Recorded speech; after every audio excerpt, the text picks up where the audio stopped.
Dodoko? No, there really is a Dodoko over there. And it looks just like...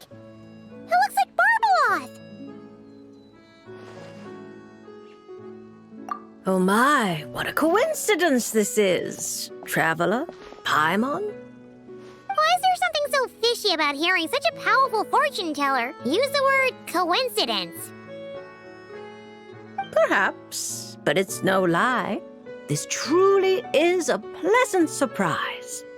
As a descender from beyond this world, the traveler's fate is not anchored in Tevat.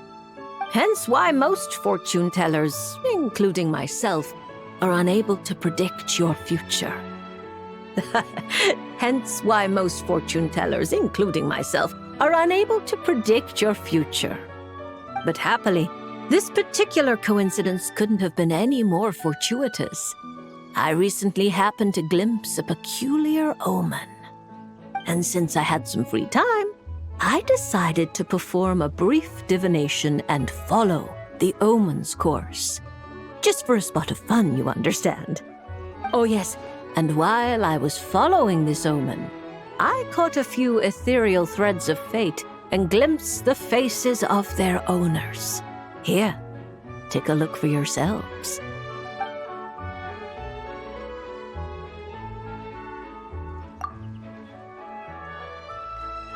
See? Didn't I tell you? Someone with so many friends was bound to recognize them all.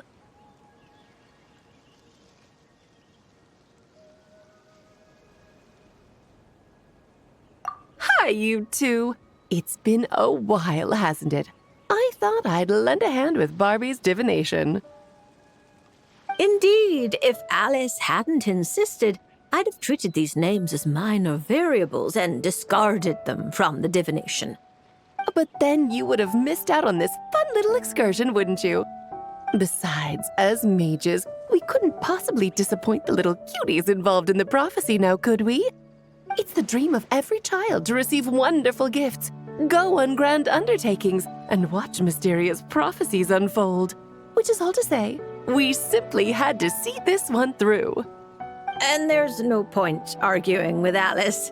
Anyway, if I can gather these minor variables together, I should be able to adjust my divination. So here I am, seeking them out, and if possible, offering them a little fortune-telling. I don't have time to go around divining things like that, but I'm sure it won't be long. Is that why you've set up this stall? So you can sit and wait for them to arrive? Don't worry, I'm not just sitting around twiddling my thumbs. This Dodoko is simply a stand-in. I'm still working on my research. That's right. And I installed sensors on Barbie's Dodoko. As soon as the right person shows up, she'll receive an instant notification. And Dodoko will give a happy little wiggle to make sure our visitors are drawn on in. What are you doing back here? Take your arm off that. You'll knock my scryglass onto the floor. And hold that cup steady. I don't want you spilling hot chocolate on my manuscripts. All right, keep your hat on. Just 1 second. There you go, Barbie. This one's yours. I hardly put any sugar in it, I promise. When you say hardly any sugar, I can't help but feel like we're not speaking the same language. Back to business. After we followed up on Barbie's divination, I was hoping to gather everyone up, everyone involved, that is, and throw a huge party. I've even decided how we can send out the invitations. Don't worry, I've already picked out the most beautiful birds available. Picture it. In the dead of night, a huge, pure white bird flies through your window with a mysterious letter in its beak. Then you open it, and a whole new world appears before your eyes. Unfortunately, as I told Alice, doing that would only serve to disrupt the path of fate. Besides, dealing with such small prophecies is a real pain, so it's off the cards. Fate is such a spoilsport. Nevertheless, we can still have a party. When the time is right, I'll invite everyone myself. And as I do hate waiting for parties, Traveler, Paimon, can I leave the job of bringing your friends here to this stall to you? Then we'd be the ones disrupting the path of fate, right? Seeing as the people in the prophecy already have ties to the traveler, in theory, their fates are already intertwined. If the traveler steps in to invite them and hurry things along, it shouldn't have too large an effect on the divination. Reliable as always. For the sake of the party, it's in your hands. I promise to save you the best seats, closest to the cake. Barbie, why are you tearing that paper apart? What are you doing? I'm using it to plug my ears. Between you and Nicole, if my head isn't hurting, then my ears are. Ugh, I miss Octavia.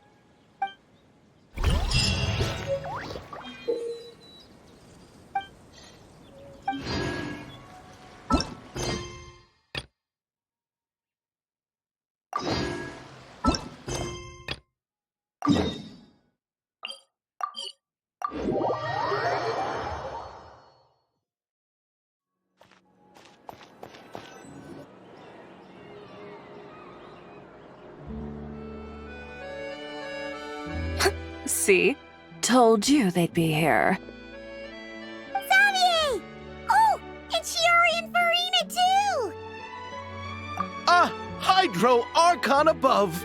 If it isn't my darling camera operator and clapper loader!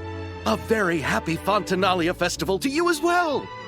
I'm guessing you came back to celebrate with us? Yep, and help out too! Even though the last festival had some unexpected hiccups, making the film was still super fun. Since you're all here together like this, you must be planning on entering the competition, right? Of course! A celebration of the entertainment industry. No one who's anyone would choose to sit this one out. It only happens once a year, after all. Fontaine Fashion Week might be more my speed, but the film festival brings in a lot of orders and boosts brand recognition, so I wasn't going to miss out either.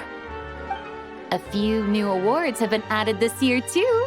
Best Director, Best Costume Design, oh, and Best Camera Operation. Ooh, sounds like we've got work to do. Come on, tell us! What's Musketeer Pictures film gonna be about? About that.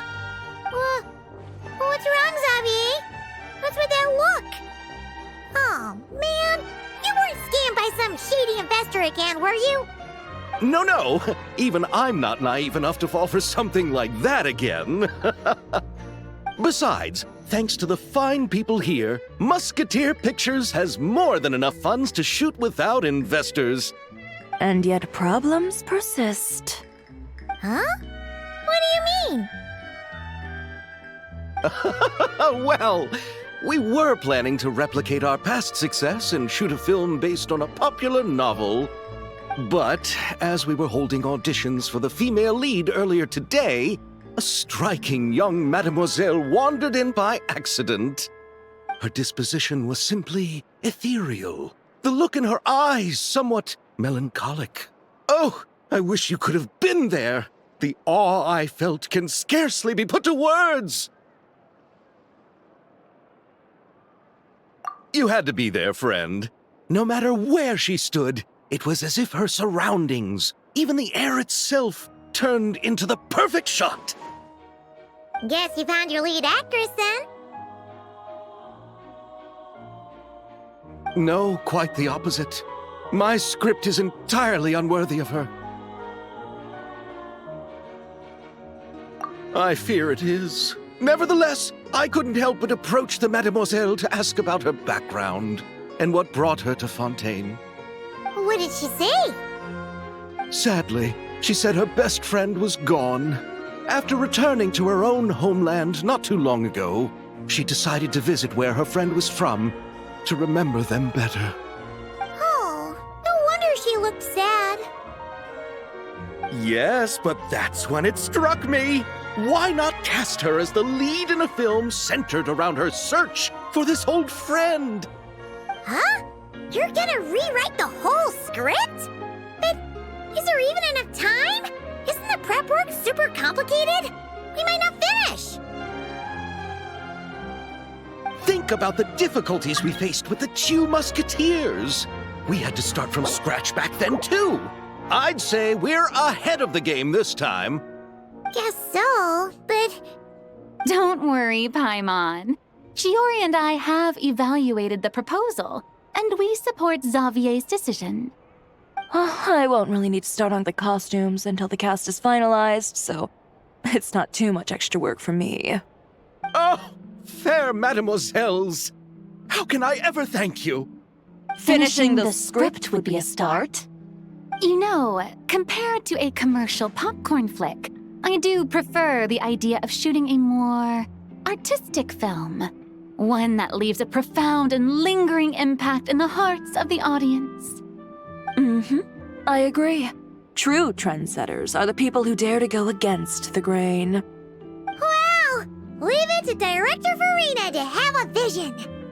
Honestly, though, the artistic passion of everyone at Musketeer Pictures is inspiring. Anyway, now that we've heard so much about this lead actress, Paimon's gotta know who it is!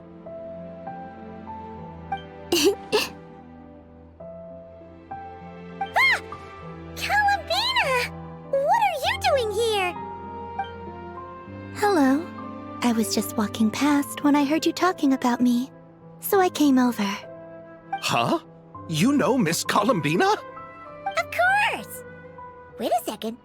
Does this mean Columbina is the actress who inspired the whole rewrite?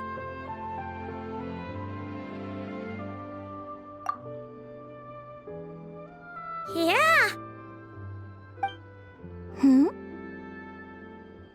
Wait, so did you make the trip by yourself, Columbina? Yes. I mentioned how I wanted to visit other nations once things settled down in Notcry, remember? So I went to the curatorium to ask Never for advice. She told me about the film festival in Fontaine and said it might be fun to visit. I spoke to Lauma before I left too, and she thought it was a great idea to get out for a bit. It's just, I received quite different travel advice from the two of them. Oh? How so? Well, Lauma told me to go out and experience new things and make new friends. What a wonderful suggestion. That's how a trip should be. What about Nefer? She said, don't trust anyone and don't talk to strangers. Yep, that sounds like her. I can understand that too. It shows this Nefer cares about you a great deal, Miss Columbina. Yes, so I plan on combining their advice. All I need to do is turn strangers into friends, and then I can talk to them. Huh. That kinda makes sense, but also not. Hey, Chiori. Oh, look who's back. Happy Fontinalia Festival, you two. Oh, looks like we have a superstar in our midst. How about an autograph, Big Shot? Ha, very funny.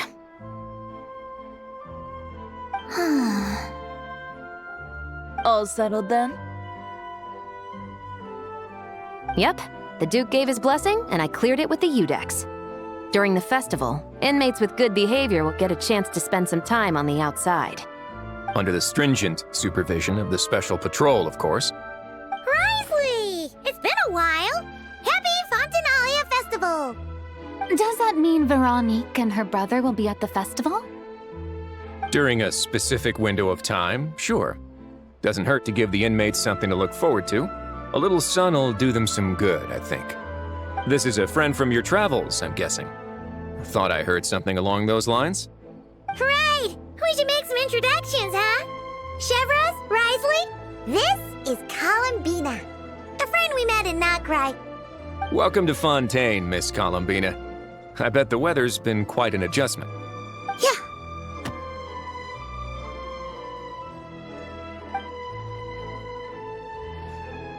And not the good kind, I take it. No, I quite like it. It's a lot warmer than Nod Cry. Then what was the punch for? Oh, should I not have done that? The flowers that bloom here are so vibrant, and the people are so kind. I just wanted to become friends as fast as possible. Ah, so that was meant as a gesture of friendship. Is that right, Miss Columbina? Mm-hmm. Isn't that what friends do? Right. Might have been a bit premature in this instance, though. Your friend here is quite the character. Good thing we said something. You weren't seriously gonna go around punching every single person in Fontaine, were you? No, just the ones I wanted to be friends with. That's not... What Paimon's trying to say is, maybe keep the punches to a minimum until after you're friends with someone. If you say so. You're quite the character, Miss Columbina. So, are we friends? Of course. Any friend of the Traveler is a friend of mine. Yeah. Oof.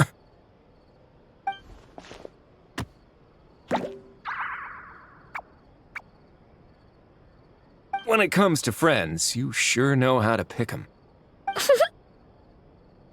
So Miss Columbina is the lead actress I've been hearing so much about. The whole thing about her aura is starting to make more sense. You gonna be part of the film this time too, Shivers? That was the plan. But now that Mr. Xavier has changed the direction, I don't think I'm in quite as many scenes. It's all for the best, though. A different crew asked me to help consult on some of their musket work. Oh, sounds like our trusty musketeer is as popular as ever. I'm just going where I'm needed. I'm more than willing to help with whatever this production needs as well. Ah, well, speaking of, would you happen to know if there are scenic locations around the court of Fontaine that other crews haven't booked? The festival's pretty popular this year, so there's not a lot left. You might just have to talk it over with the other productions and see if they'll let you squeeze in here and there. I see. Having trouble finding a filming location? Yes, we made a last-minute decision to go down a different route, so the indoor locations we reserved are no longer a good fit. And it looks like all of the best outdoor spots have been taken. You know, I might know a place. Good views, good atmosphere, and no production team has snatched it up. That sounds perfect! Where is it? You want me to reveal it just like that? Come on, let it be a surprise. As much as that sounds riveting, I think we should divide and conquer. You go do that, and Director Farina and I will take Miss Columbina around the city to discuss lighting and styling. Is that all right with you, Miss Columbina? Traveler? Yeah, everyone here is our friend. So don't worry about a thing and just focus on enjoying your trip. Okay. All right, then the Traveler and I will go check out this potential filming location. It might even give me some inspiration for the new script. I'll leave this to the Duke then. Until later, everyone. Maybe we'll run into each other on set. Okay then. Lead the way, Risley. Paimon's not built for suspense. Let's get this show on the road. Who said anything about roads? Huh?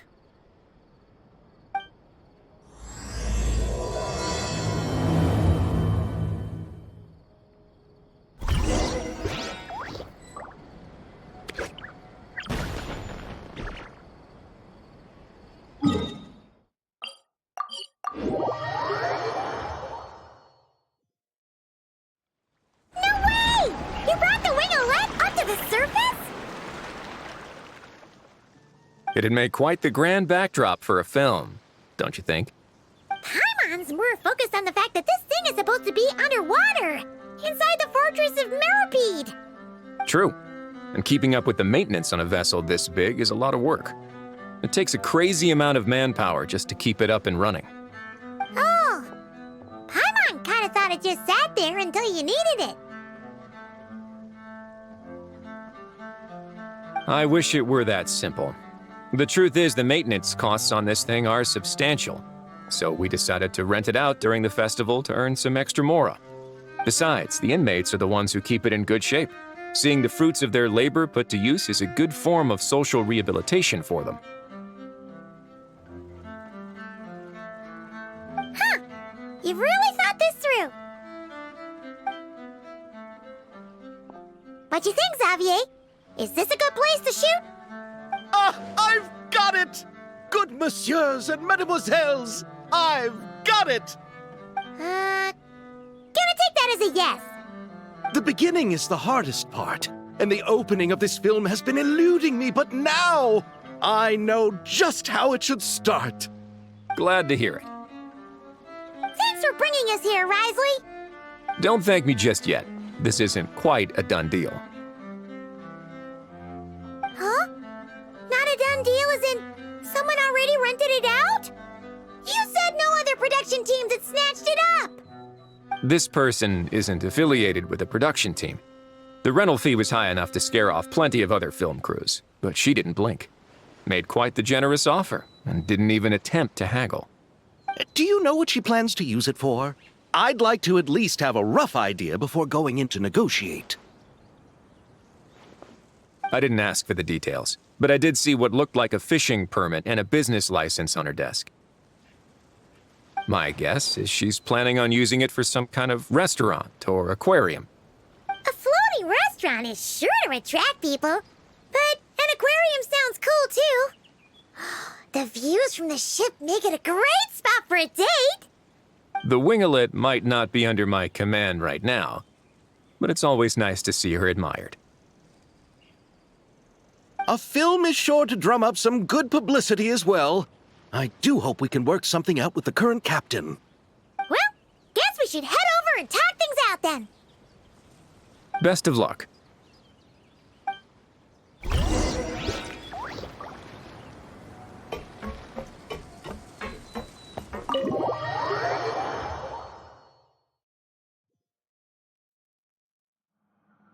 Wow!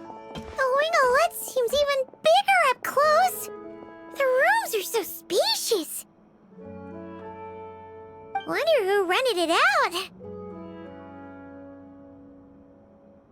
Hello? Anyone there?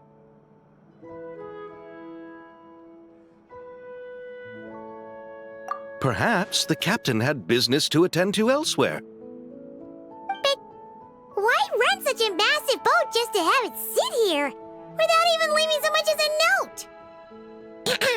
Let's try again. Anyone there? Hello? Seriously? Right now? What is it gonna take to get some decent sleep around here? Is a nap too much to ask for? Sorry, the aquarium's closed for the... Huh?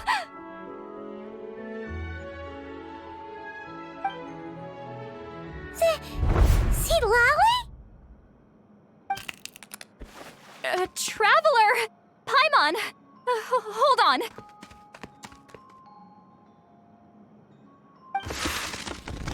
This is just great! How am I gonna go out dressed like this? What happened to my regular clothes?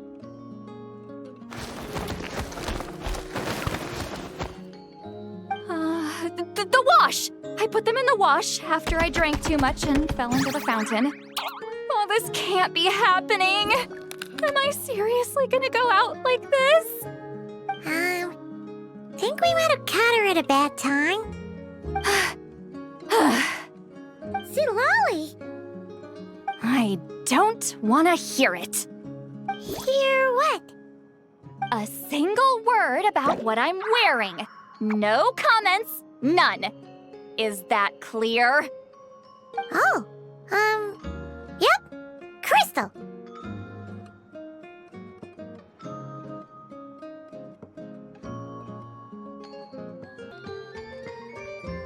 Huh? You think so? No, No, wait, I told you not to say anything!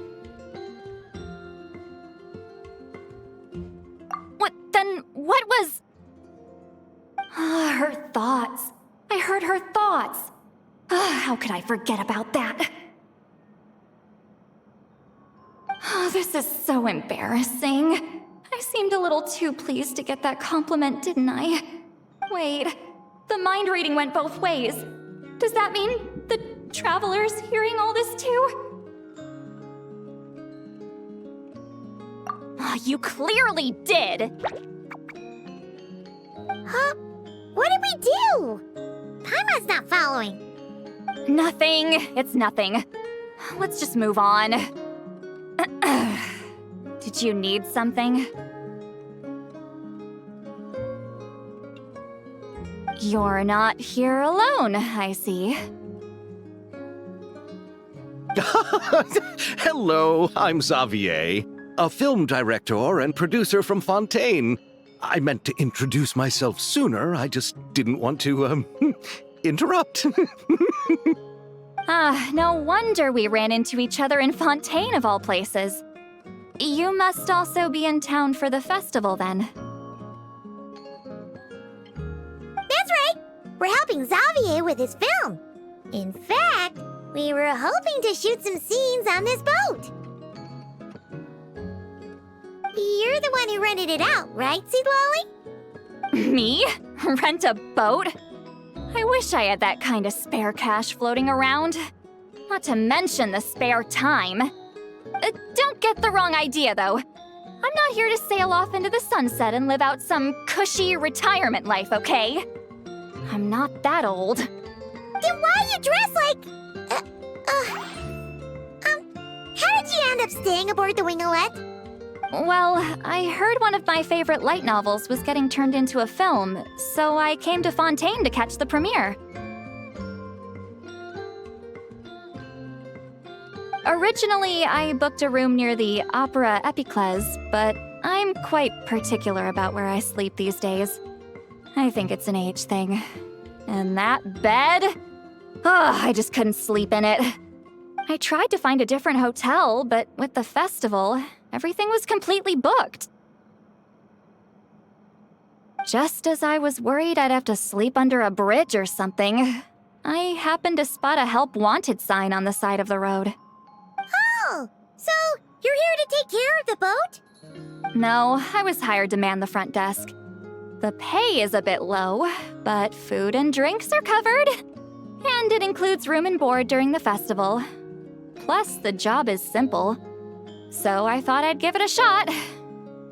Wow! They actually thought you'd be a good fit, huh? What? You don't think I'm cut out for it? All I have to do is tell people the aquarium isn't open yet. Other than that, I'm free to do whatever I want. It's a pretty sweet gig. That's all? Yeah, I was also kinda shocked. But it's not a lie. Head downstairs and see for yourselves. There's nothing but empty tanks. Not a marine animal in sight. Did your boss mention anything about being open to film crews using this space? Our production was hoping to film on the deck for a few scenes. No. That never came up. You could just ask her. Oh, she's around? What kind of person is she? We should know what we're heading into. She's nice enough, I suppose. Pretty reasonable, too. Even offered for me to move to a bigger cabin if I was too cramped. Back at the Masters of the Nightwind, I'm used to being the one giving orders. But working under her doesn't feel like being bossed around. She seems to respect what I think. Well, she sounds like a great boss. She did tell me she'd rather not be disturbed, though. She's been working on an important project, so I'd keep it brief. Got it. Thanks for the heads up. All right, the captain's quarters are this way. I can take... Wait. But I'm wearing... whatever. I doubt she'll care. Just follow me.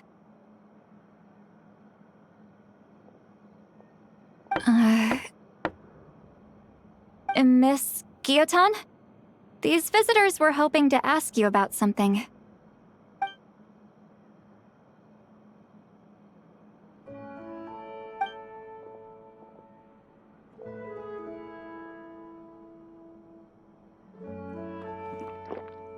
I thought I said to limit the interruptions. Just tell them the aquarium is still...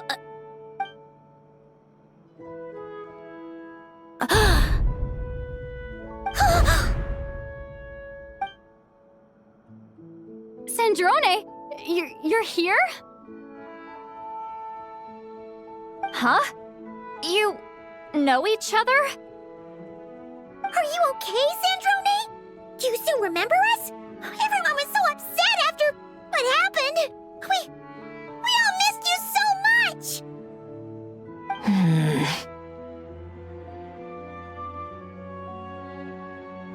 Miss Seat Lolly, why don't you escort this gentleman to the reception area for a cup of tea? I have something to discuss with these two in private. Ah, I see. Right this way, Mr. Xavier.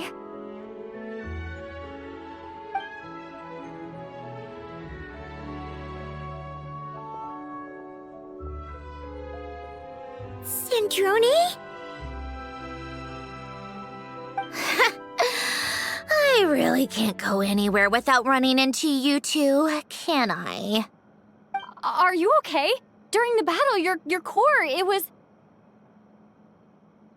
Destroyed by that bastard Dottore. That's right. But as you can see, I'm fine now. No major issues. Or at least, there shouldn't be. Oh, what a relief! Oh, why didn't you tell us sooner? Or come back to see your friends? Now that I have the chance, I just want to say... Thank you for saving me. Huh? Don't get the wrong idea. I only saved you so we could complete that formula and defeat Dottore once and for all. Even if he did crawl back from the grave to make us all miserable again. That doesn't matter. You're still a hero. All right. But it wasn't just me. All I did was lend my brilliant mind to the cause and take care of one part of the plan. Although, I'm not denying it would have fallen apart without me. You got that right. You're amazing. But how did you go from from a lifeless pile of scrap to looking like this? Well, my mom was trying to put it a bit more gently, but yeah. Where do I even start?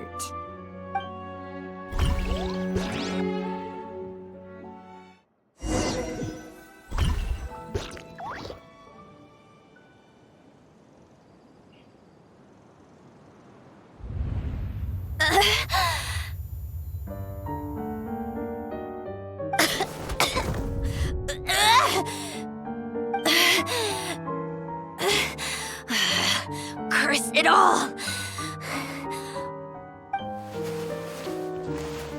Where am I? Did we do it? How much time has passed? I'm not in one of that lunatic's experimental labs, am I? Wait, Fontaine decor. Books from the Research Institute. Phew. One thing at a time. Initiate self-diagnostics. Assess the extent of the damage. Cut power to compromised, non-essential components. Then reconstruct available action modules. Severe damage to the core. Dottore, you bastard. Polonia?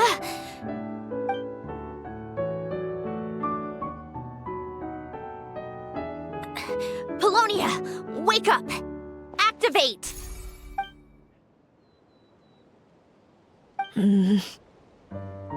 You're in even worse shape than me. Internal gears and energy circuits are barely intact. Extreme damage to the core, just like me. Rebooting is off the table. Even if I could repair the damage, I don't know if... You used up all your critical energy in those final moments, didn't you? To protect the core of that guy in the hat, and the numerological array. Wait, the array. Yes! The prototype is still here. But can I even run it in this state? Whatever. I have to try. I just need to confirm one thing. Activate the numerological array. Connect the computing core to my body. Just like I thought. It needs too much computing power.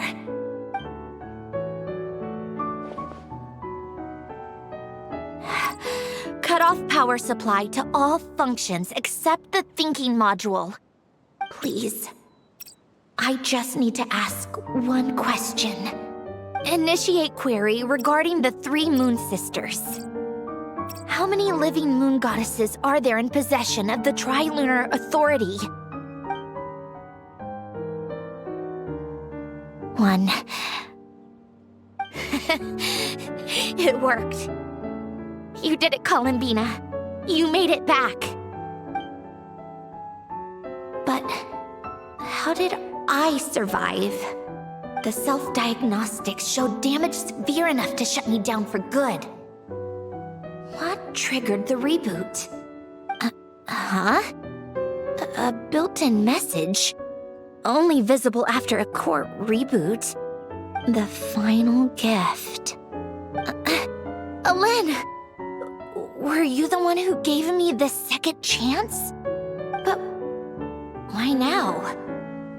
What activated it? What is that? A vision? Wait, no. It's a stellar linchpin?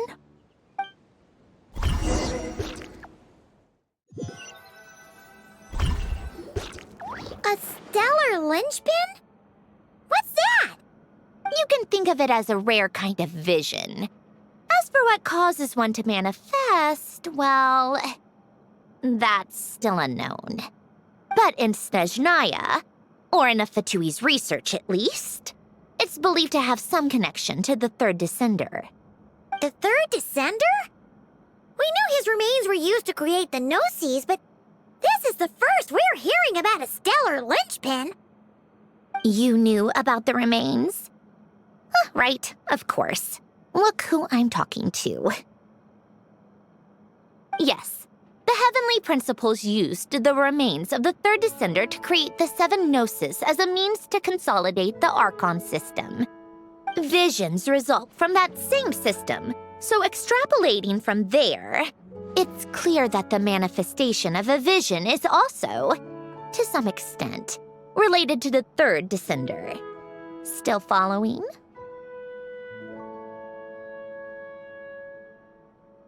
For those that wield them, visions serve as a means to channel elemental power. The same is true of stellar linchpins. The difference is that, when wielding elemental energy, stellar linchpin users often exhibit a unique kind of power that seems to come from beyond to that. It's believed that, when a stellar linchpin manifests, impurities from the remains of the Third Descender get fixed in place. Hence, the name. That's also believed to be the source of the strange power I just mentioned. We've heard that visions can appear when someone has a really strong wish or desire. Stellar linchpins sound kind of similar, so does that mean... Huh? Oh, don't look at me like that. I've never had any grand wishes or aspirations. Just a list of things that drive me up the wall. So if you're asking why this thing appeared, I have no clue. All I know is that without it, the gift Alen left me, this built-in second chance, never would have triggered. The damage to my core was too severe. But thanks to the stellar linchpin's manifestation, it did trigger. And after my core rebooted, I was able to repair the damage to my body. I also managed to import the numerological array, along with some of Polonia's surviving algorithms, into this form. Wait, does that mean Polonia is... Yes. Unfortunately, Polonia is... beyond repair. Oh, we're so sorry to hear that. But you also mentioned something about a final gift? Yes. Alain often spoke to me about wishes and desires when he was alive. I suppose he thought there might come a day when I wished for something, and was willing to sacrifice my own life to fulfill it. So he left me a chance to start over.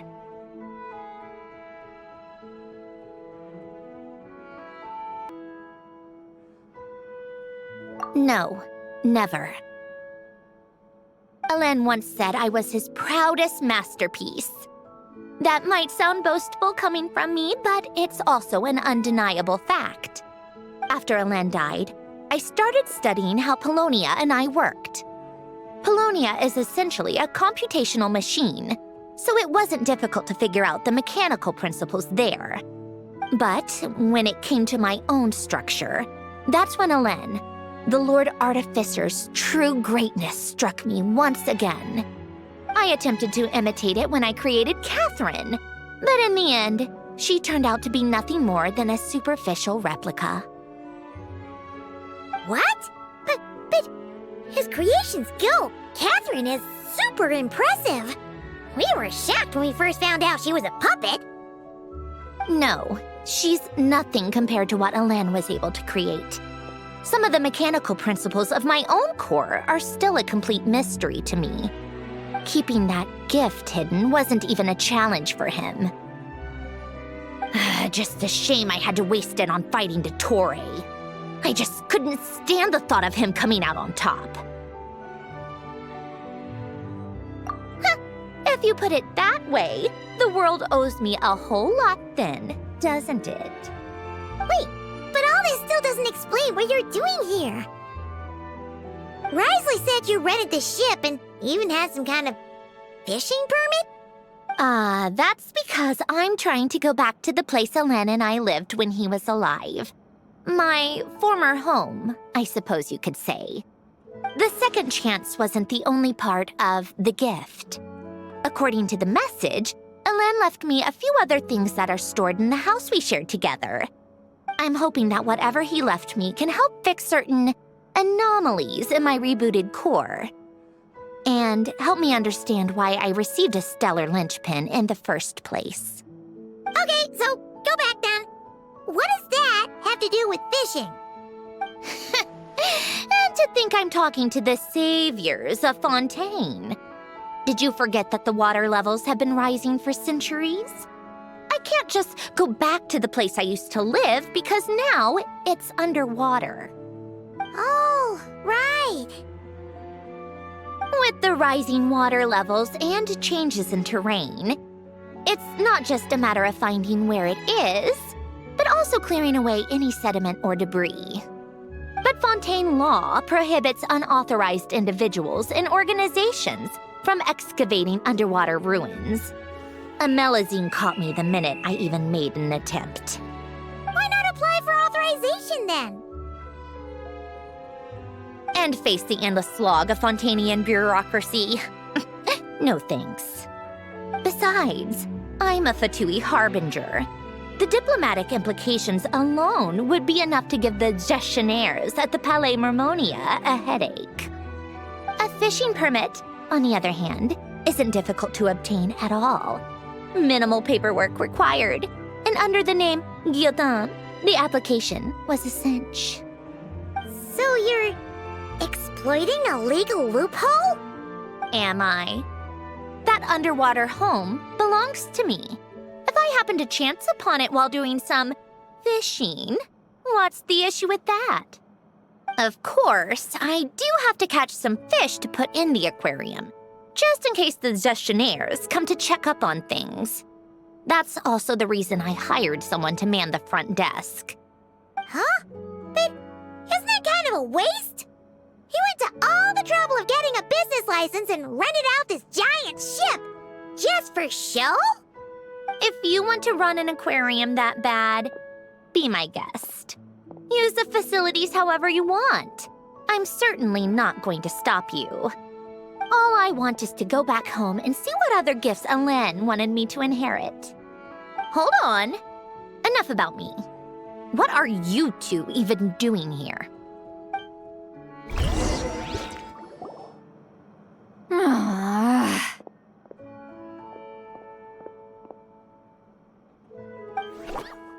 Seriously? They've been in there forever.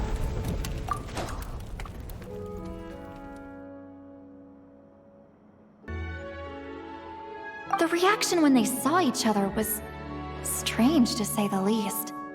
You're lucky I was nice enough to leave the room and give them some space. Back in the Masters of the Nightwind, I'm the one who gets to kick people out. I just want to know what they're talking about. Should I cast a little eavesdropping spell? Oh no, what am I thinking? I'm Granny Eastley, the great shaman of the Masters of the Nightwind. I can't do something like that. This is just ridiculous. Making me wait out here for so long? Where's their respect for their elders? Oh, here they are. Were you back there arguing or something? What took you so long? The two of you are already acquainted with Miss Guillotin, then? Oh, yep. But don't worry. We got everything sorted. Sandrone agreed to let us shoot on the ship, but it has to be when she's not here. When she's not here? That's right. You'll excuse me if I didn't exactly ask for this little reunion. I wasn't planning on seeing anyone. Like I said, my core is severely damaged. Even with the gift, there are anomalies that are making things unstable. I don't even know if I can continue to function without issues. So the priority is to fix these anomalies and get answers to my own questions. Then, I can see the people that need seeing. Anyway, just let Sandrone know when you plan to film Xavier, and she'll, steer clear. I do hope I'm not causing Miss Guillotin too much trouble. No! She just wants to keep a low profile for her own, complicated reasons. She doesn't want anyone else to know she's here. Understood. I'll be sure to keep that in mind. Oh, and see Lale? Huh?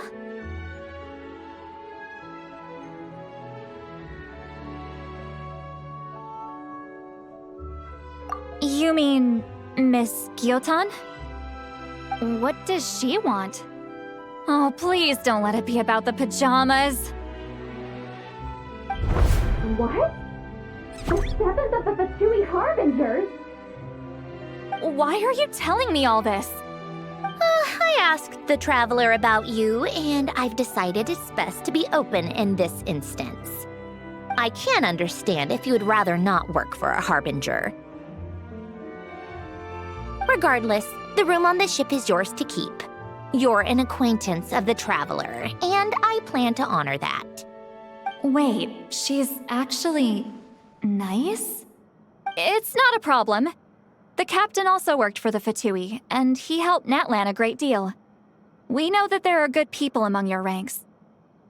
Besides, I've been around long enough to know what it means to earn one's keep. This isn't Natlan, and I don't expect special treatment. Besides, sitting at a desk isn't exactly back-breaking work. I appreciate that perspective, great shaman. Seat Lolly. Just call me Seat Lolly. That title makes me sound so... old. Well, Seat Lolly, the Traveler and I are looking for something, so we'll be heading underwater together soon. I'll leave the ship in your care while we're gone. Together? How often? Not too often. We're heading out in a bit, but I'll be available if you need something. You couldn't, go alone? I wanted to, but she was concerned about my physical well-being. So she offered to come with. Guess my mental well-being means nothing then. Huh?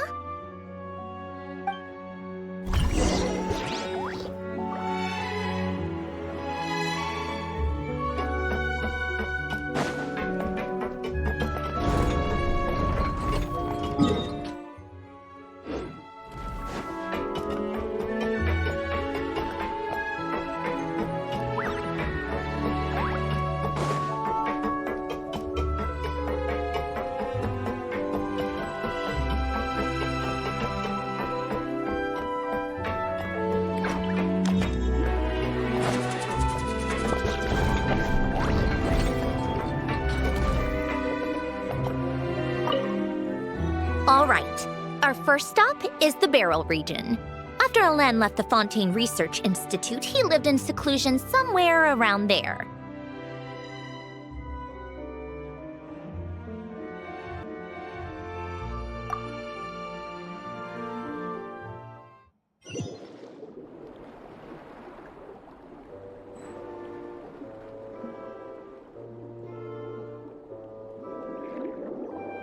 Huh. This place has changed a lot. Guess I really have been gone for a long time. Let's look around and see what we can learn. Oh, and don't forget to catch a few to take back. We need to keep up appearances, remember?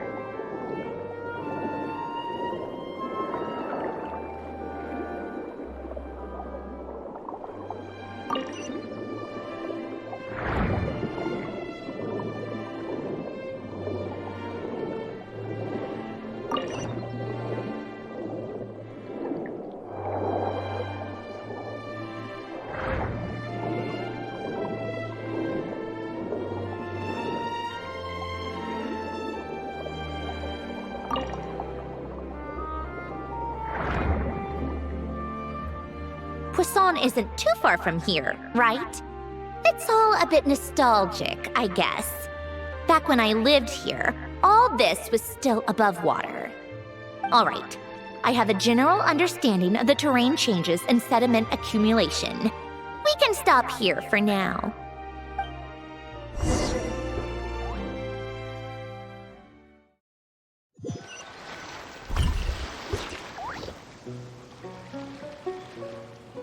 That went smoother than expected.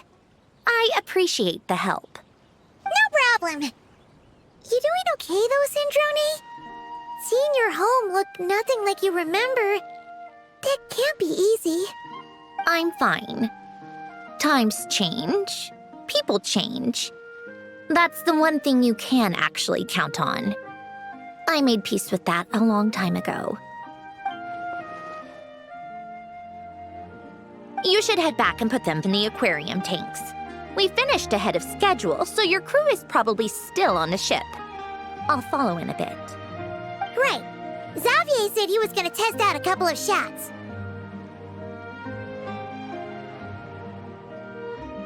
I'm sure. I want to take another look around on my own. Okay then. Want us to let you know when the filming is done? No need. Columbina relies on Kuvaki to perceive her surroundings. In Nodcry, her senses are heightened because Kuvaki is everywhere. But here, as long as she doesn't activate her abilities, her range of perception should be equivalent to an average person's line of sight. I figured that out back in Snezhnaya. That's oddly specific. I have hiding from her down to a science. So, what? Things might be a bit different now that she's merged with the Moon Sisters, but I doubt there's been a drastic change. The point is, you two can head back. Don't worry about me. Okay, if you say so. Come find us on the ship if you need anything.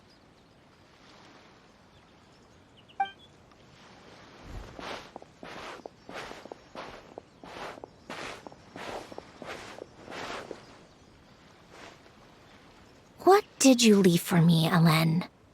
Did you know I would come back? Or did you make it so I would have to?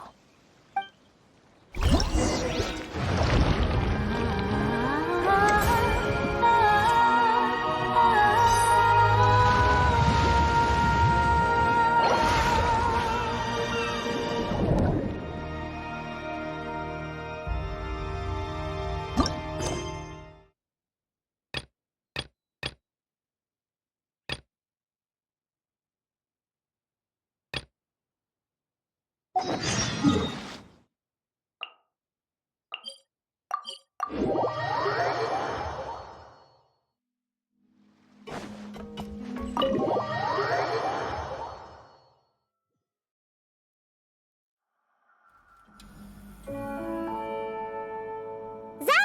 we're back! Shh! Quiet on set! They're filming over there. Oops, sorry.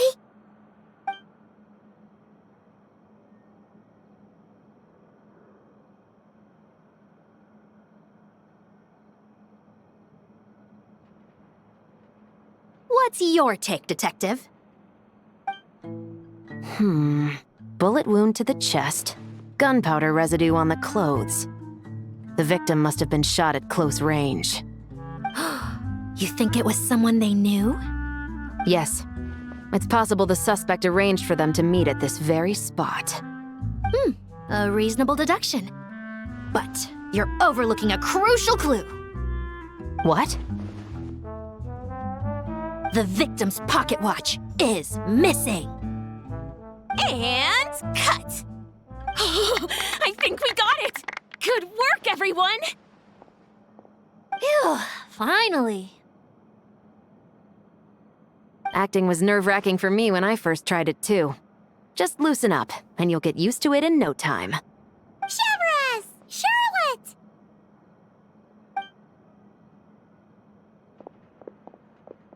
Oh, hello there, you two. You're filming here too? Oh, so Charlotte's crew must have been the one that asked you to help out, huh, Chevrus? Yep. They heard about a potential filming location and wanted to come check it out. But when we got here, your crew had already beaten us to it. Luckily, Xavier and our director, Lapine Pauline, go way back. In the end, we agreed to just share each other's filming locations. Considering all the last-minute changes, that's just what Musketeer Pictures needed. For sure! Based off the scene just now, you must be the star of the film, Charlotte! You bet! This detective costume really suits me, don't you think? Oh, for sure. You're already right at home lurking in the shadows taking pictures of this and that. Add a notepad and you're practically method. Thanks, Miss Chiori. I appreciate the compliment. That didn't sound much like a compliment to Paimon. So this is a film set? It looks like a very happy place. This must all be quite new to you, Miss Columbina. Yes. I watched a few films with a friend once, but she thought there was no point if I wouldn't open my eyes. So she stopped inviting me. Looks like I missed out on a lot. True, but being an actor seems like a tough job. Huh? Most people would swap lives with an actor in a heartbeat. The lifestyle is so glamorous, and the pay is more than generous. But they have to act out lives that aren't their own, with the whole world watching on in judgment.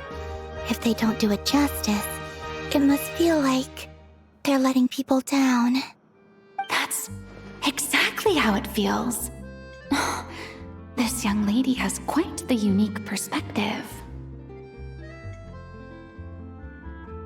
Well, that's true. But these actors are here because they want to be and they think it's fun. Most of them, at least. Not to mention, the film we're shooting is based entirely on you, Miss Columbina. You just need to be true to yourself. I don't have to pretend to be someone I'm not? Not at all. Authenticity is what we're after. For example, this first scene opens with you on the boat, sailing to your friend's homeland. You just need to think about that moment in the story and picture how you would feel. Oh, okay. We're all here? Wonderful! Let's head to the deck and get shooting. Oh, and this is for you, dear Paimon, your clapperboard. Whoa! Is this the same one Paimon used for the Two Musketeers? The very same. I saved it just for you. Thanks, Xavier! up with an old friend. Of course! That said, I have a different job in mind for you this time, traveler. Our film is focusing on a single protagonist, so conveying the subtle changes in her state of mind is of the utmost importance. In addition to the actor's own performance, another way we can convey that is through lighting. Huh? But there's already a lighting specialist, isn't there? Yes, but it's clear the Traveler and Miss Columbina share a deep bond. You might have a better chance of understanding her frame of mind in certain scenes. Oh, that makes sense. So, what do you say? Willing to take on the role of lighting specialist?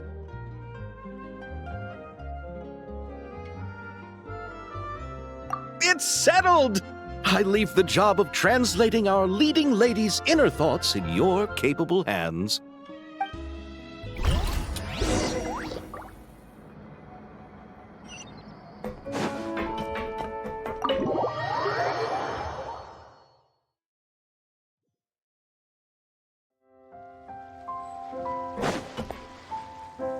All right, without any further ado, it's time for production on our film, A Homecoming, to officially begin! Turning it over to you once again, Director Farina. All right. Positions, everyone. Camera operator, clapper loader, get set up. Let me know when lighting is good to go.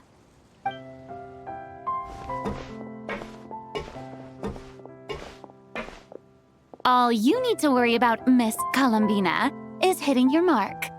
Other than that, just focus on immersing yourself in the emotions of the moment. Okay. Good. Lighting, are we ready?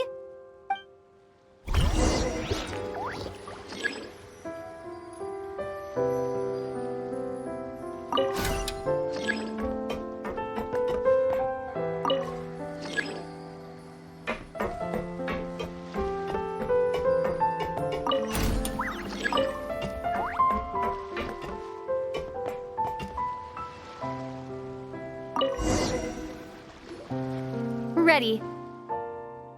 All right, quiet on set. 3, 2, 1, action! This is her homeland. Columbina. Cut! The emotions I'm looking for were definitely there. Let's just try to keep it a bit more natural. Oh, but definitely keep that gesture at the end. I loved how real it felt. You looked genuinely moved. All right, if you're ready, let's go for another take. Miss Columbina? That presence. It kind of felt like... Sandrone?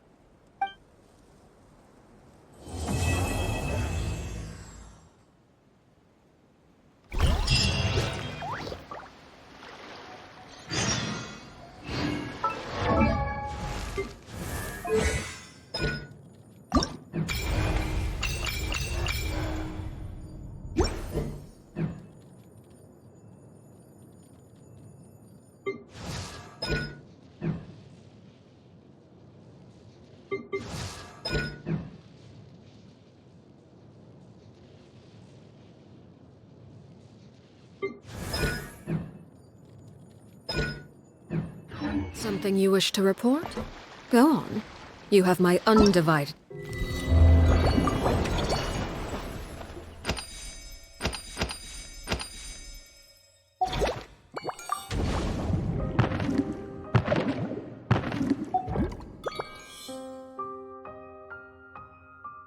attention.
Paimon's having a bunch of fun filling up this aquarium. Since Sandrone doesn't mind, we should definitely catch some more fishies and make this place extra beautiful. Hey, you two. Come over here. Huh? Is everything all right? Here. This is for you. What is it? It's an underwater mobility device I've been working on. Huh? Wow! It's so kind of you, Sandrone. It's just a simple mechanical device. I saw the way you were catching fish and... how should I put this? It seemed somewhat unsophisticated. To be perfectly frank, I found it quite difficult to watch. Was it really that bad? It was inefficient, unskilled, and completely and utterly inelegant. No need to apologize. Everyone has their own ways of doing things. But seeing as you plan to keep adding to the aquarium, it might be best if you use this device.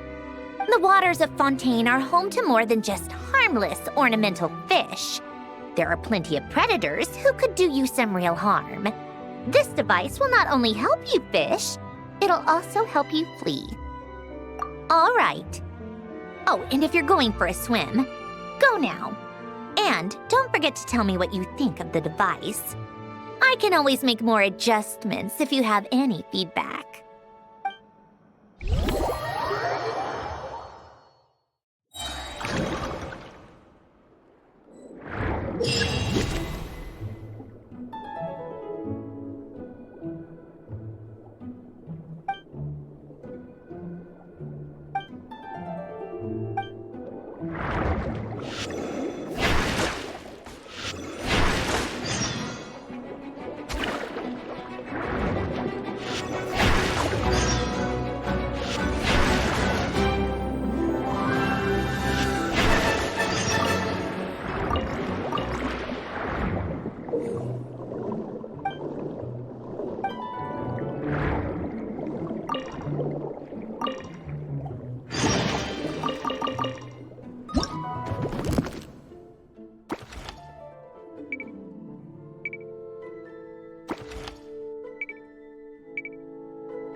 Hello there, Traveler in Paimon. Miss Kyuton mentioned you've been running an aquarium. Naturally, I accepted her invitation to come serve as a marine consultant.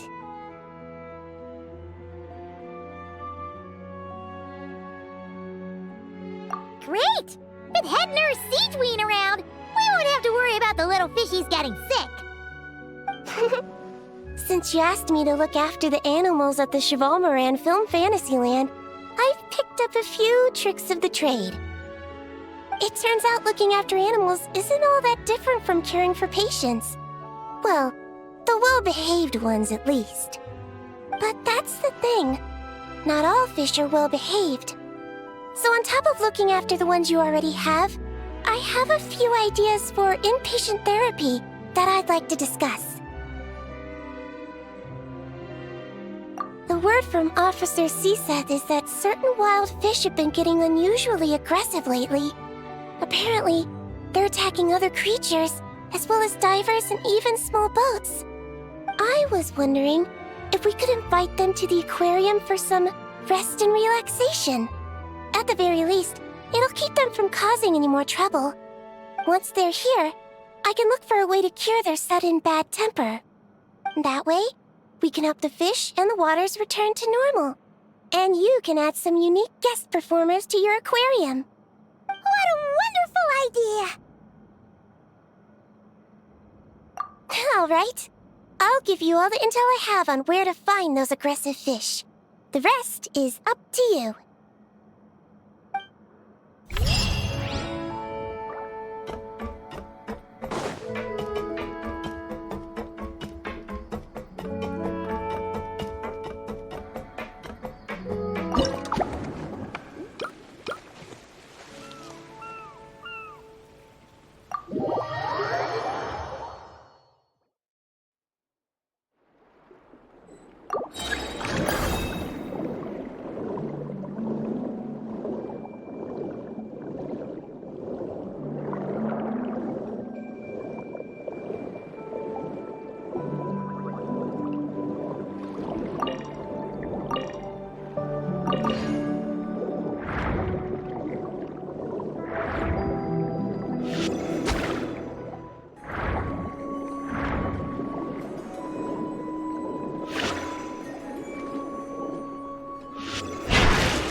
traveler.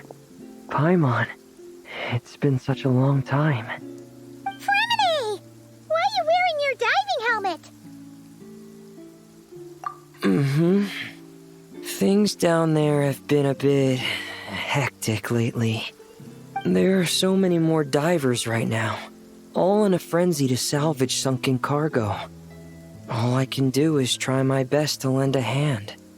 The sooner we finish cleaning up, the sooner these extra divers can go back to their day jobs, and the sooner the seas can go back to their usual peace and quiet. I see. It must be really hard for you to adapt to all the commotion, huh? Thanks for your concern, Paimon. It's not all that bad, though. I've actually made a few extra finds. Things like unclaimed jewelry and antiques. Father said that if I salvage any pretty or valuable things, I should bring them here. She said you'd be able to find a use for them. Huh. Arlecchino sure is thoughtful. If you've got any pretty-looking ornaments that nobody wants anymore, we could use them to decorate the aquarium. Or even better, why don't we go salvaging with you? Are you sure? I wouldn't want to waste your precious time. Don't you worry about that. You already said we can keep any ownerless goodies you find. But how can we let you do all the work yourself? Taking the fruits of someone else's labor while we sit here twiddling our thumbs doesn't sit well with Paimon.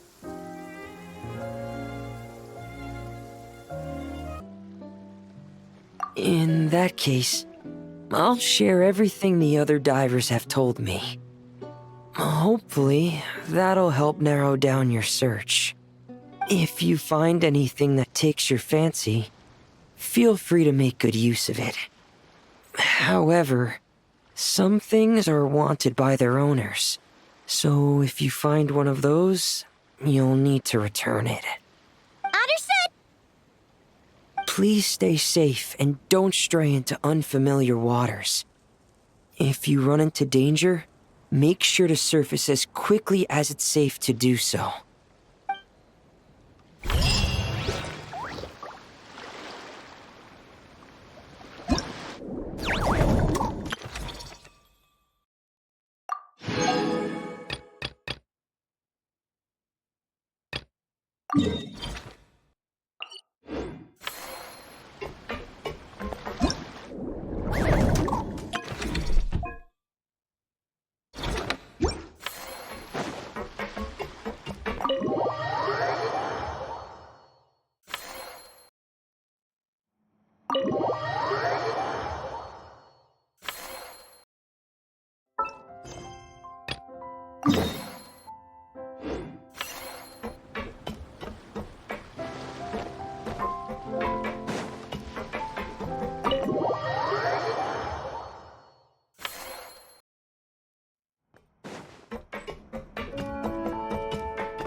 You're here.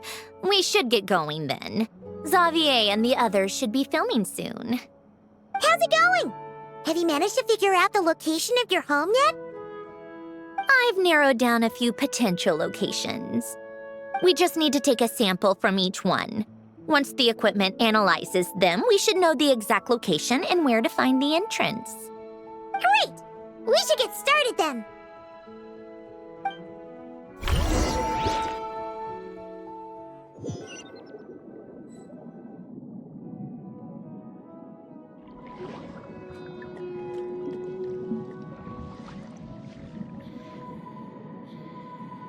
All right, let's get a move on. That should do it. Let's head back. The filming should be just about done. We made good time. We might even know the location by the end of the day. You sound pretty happy about that. Do I? I suppose I've just had enough of these anomalies I've been dealing with. The sooner I can fix them, the better. Anyway, enough chit-chat. We have work to do. Oh, but let's head in through the side door. I don't want to run into the crew on the deck.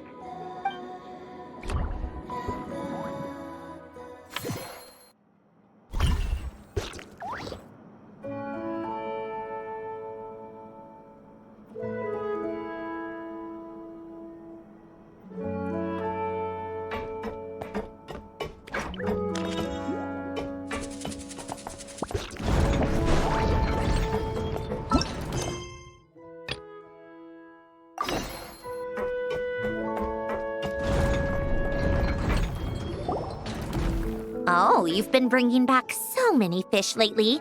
The aquarium is starting to look like a real ocean habitat. We're practically pro fishy fetchers already. You appear to take great pride in your work. You betcha. But behind the sense of accomplishment, there's something else. Something more like... Yeah, that's it. That's how Paimon's feeling underneath. Why's that? Paimon's not sure. It just feels like something's missing. Hey, don't say stuff like that! How could anyone bear to eat such beautiful fishies? We're missing visitors to come and admire our amazing handiwork. You're saying you want to open the aquarium to visitors?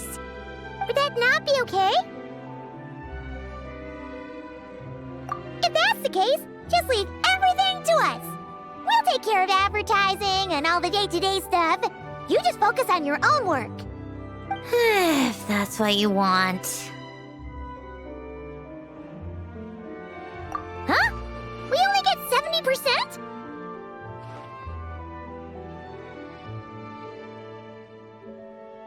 Oh, right.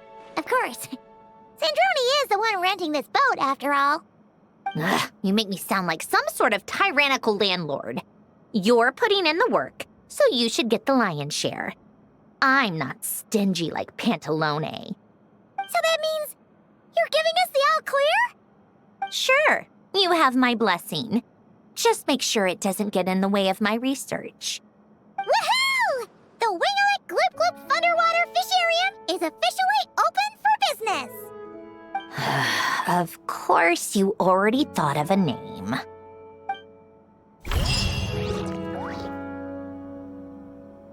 All right, now we just need to wait for the results. Since we have some time to kill, I suppose I might as well see how this aquarium of yours is coming along. You seemed quite enthusiastic about it, after all. It's really coming together!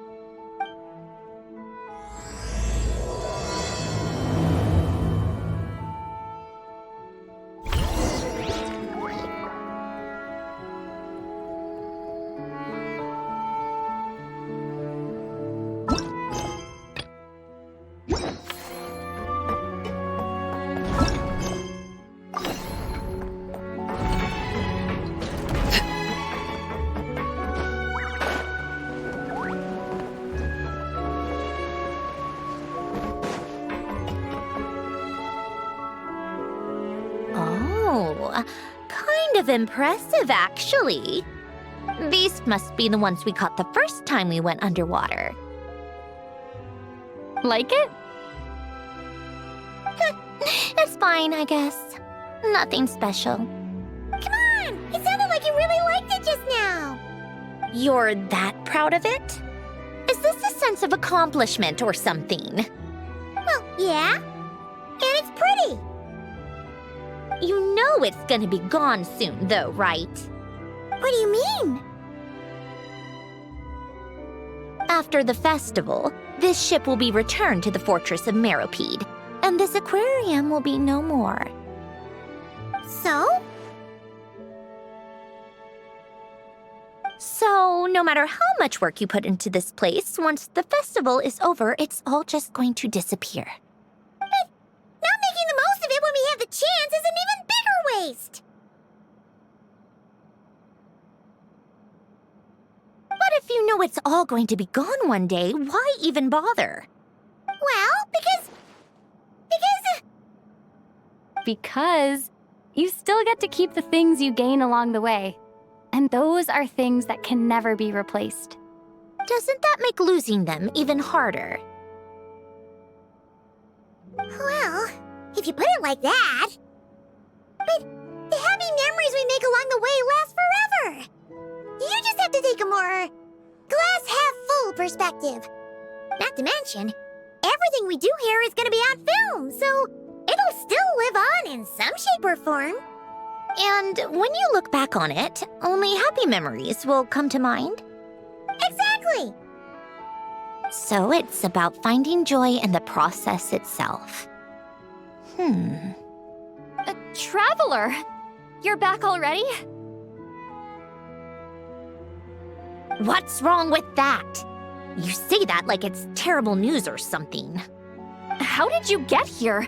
I didn't see you on the deck.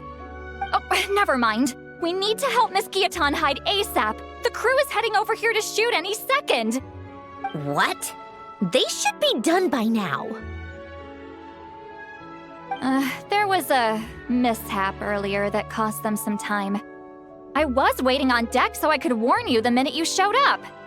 Anyway, you should head back to the captain's cabin right away. They're gonna be here any minute now. Ugh, finally! That's a wrap for the scenes on the deck. Wouldn't have taken half as long if the wind hadn't snapped our equipment in two. Uh-oh! Too late! Change of plans then. You'll just have to hide. Hide? And where exactly am I supposed to do that? Oh, there's a box over there! You can get in that! Huh? You expect me to... Do I need my makeup done for the next scene too? For the love of... Let me see. Maybe just a quick touch-up. Huh? Traveler and Paimon? What are you doing here? I thought you took the day off to take care of something. Huh? Oh, well, it didn't take as long as we were expecting, so we came back early. What about you guys? You're still not done shooting for the day? No, we ran into an issue that, set us back. It meant Miss Charlotte's crew wasn't able to wrap either. We both still have scenes to shoot in this aquarium. Oh, that's not ideal. For several reasons. Let us help then. The sooner we wrap, the sooner everyone can get some rest. All right. Thanks, you two. Miss Charlotte's crew can go first then.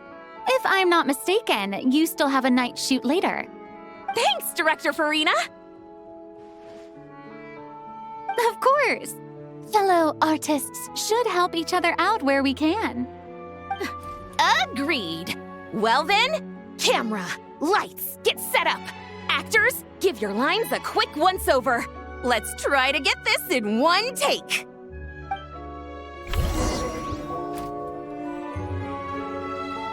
All right, places, everyone! And 3, 2, 1, action! So, the story ends like this. But when Duke Saint Germanus departed, he clearly said that everything was beyond redemption. Huh? That sounds familiar. Wait, it's from that novel I came across while researching the numerological array. He's only a genius when it comes to mechanics, and everything else, he's just an ordinary person. Huh? What was that noise? Whatever, I'll just fix it in post. Miss Jacoba, please don't speak as if I were the accomplice. Not so hard. This box isn't sturdy enough for that. This is why I keep saying, don't put too much trust in Clockwork Mecha. Unlike humans, machines don't have a heart. A heart? That's right. It's what's on the inside. It's also referred to as someone's soul, or likened to free will. You can think of it as a person's core, what makes them unique. In general, though, people don't believe machines are capable of having a soul. You said my emotion module was faultless. It is, but that's not quite the same thing. Do you think I have one then? A heart? I don't think so. I know so. The question is, do you recognize it within yourself? That's where you're wrong.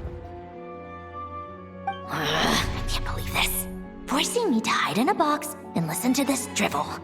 Me. In the end, clocks tick through tranquil years. Fish swim in crystalline springs. No matter how grand a dream is, it will fade away like this. Forlorn, wordless, silent. And cut. That was a long one. What did you think? If she makes them do another take, I'm going to flip the lid. And not just the one to this box. Oh, there were some weird audio things going on, but acting-wise, it was great. It's a keeper. Perfect. That means I can get out of this box. It's our turn. Camera operator, set up for the next scene.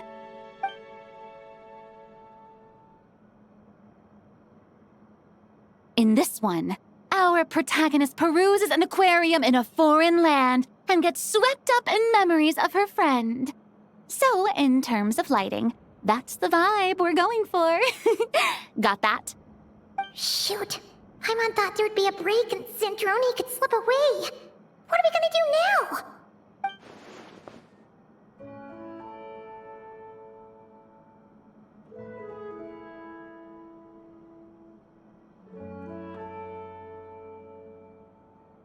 Break a leg! Yep, we're headed off to shoot our next scene.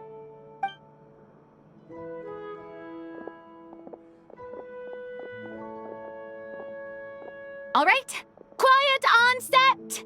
We're about to start rolling. Ready, Miss Columbina? Miss Columbina? I think she would like this. Quick, we should roll on this. It doesn't forage with the others or prey upon its smaller kin. Instead, it remains where it is, cradled in the coral's quiet beauty, as though the raging cyclones above are of no consequence.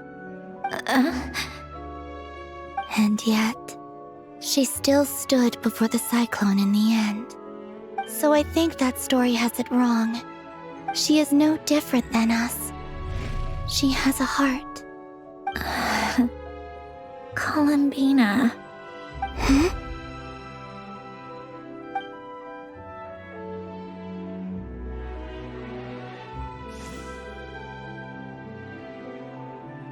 Uh-oh. Is she onto us?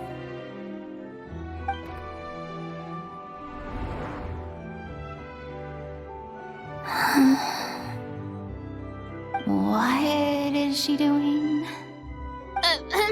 Cut! You okay, Columbina?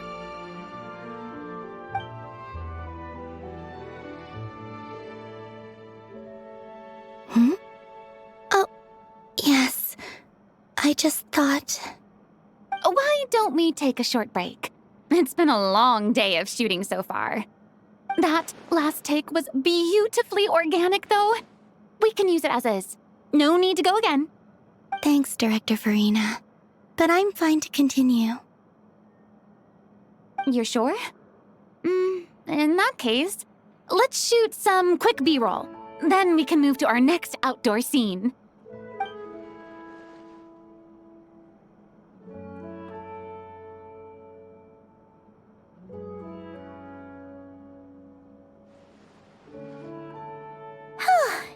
We're in the clear this time.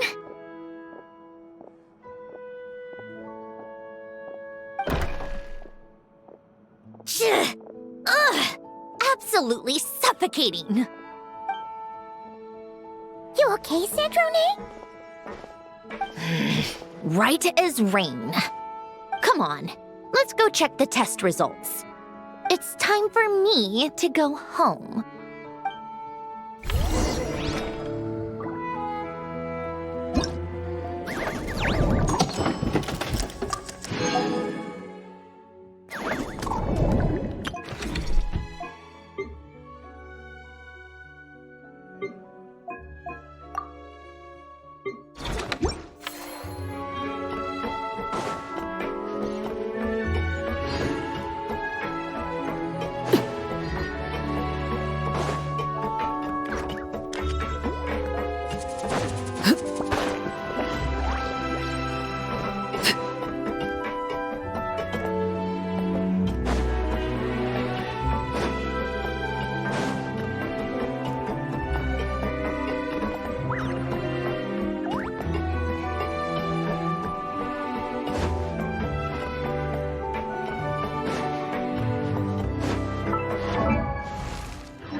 All right, it should be around here. Give me some space. I'll activate the water insulating mechanism.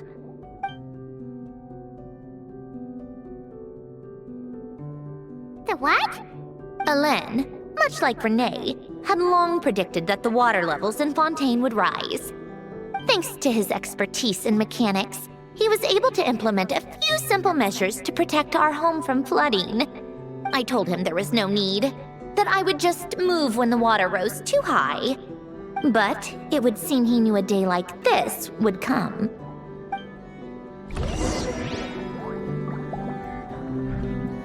All right, the silt has been cleared away.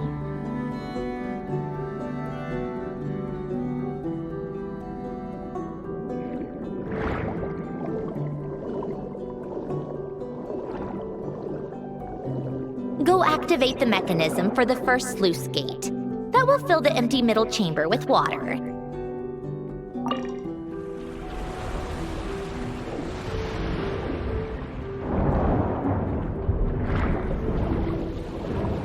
All right, now turn on the drainage mechanism in front of the second sluice gate, and this chamber will become empty once again.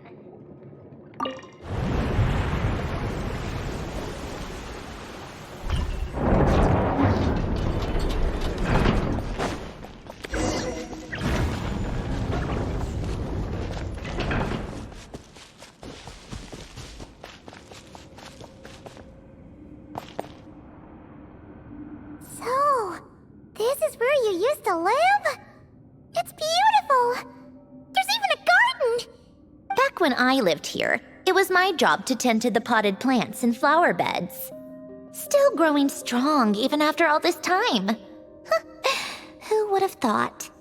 If the weather was nice, I would take Alain out in his wheelchair and we would go for a walk. Before long, we started bringing Polonia along too. Come to think of it, I was the only one who could get around easily back then. Polonia always got stuck at some point, and it was up to me to launch a rescue mission. Happy? I suppose they were. Uneventful, but pleasant. Repetitive, but peaceful. It was like living in a world where time didn't exist. Of course, that was all just an illusion. Death still awaits all of us at the end. Oh. All right, enough standing around. Let's head inside.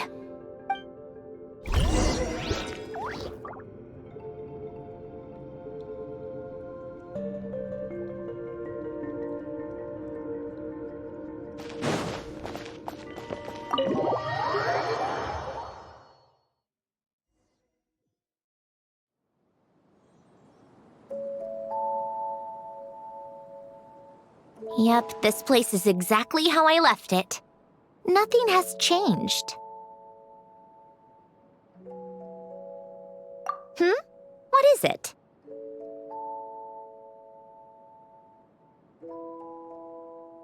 Huh? How did you get... Oh, Arlecchino gave it to you, didn't she? And you... read the whole thing. Just so you know, a lot of that was written a long time ago. At that very desk, to be exact. Anyway, since you've already read it, you should just hold on to it. I can always start a new one. Well, feel free to look around. I'm going to start looking for the gift Alain mentioned. Oh, but be careful with the stuff around here. I'm not saying you can't touch anything. Just try not to choke on the dust. Old notes.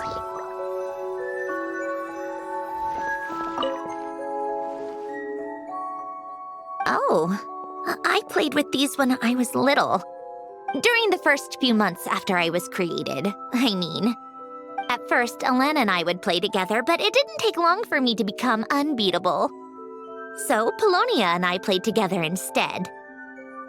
Yeah, these don't look like Paimon's kind of games. Logic and math puzzles? Those happen to be my specialty. It's been so long. What do you say? Should we play a few rounds? Let's go with this one. The gears on the left are stacked from largest to smallest.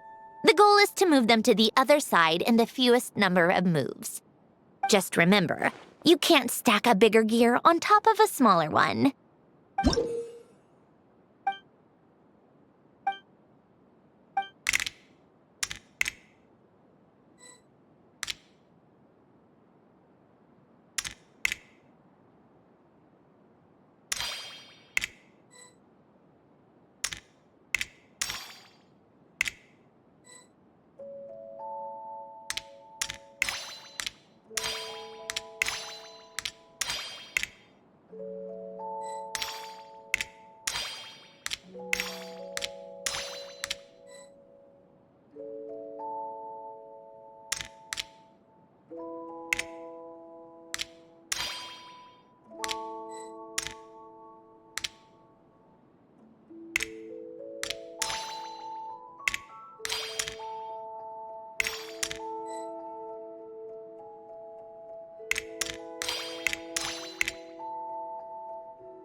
Need help?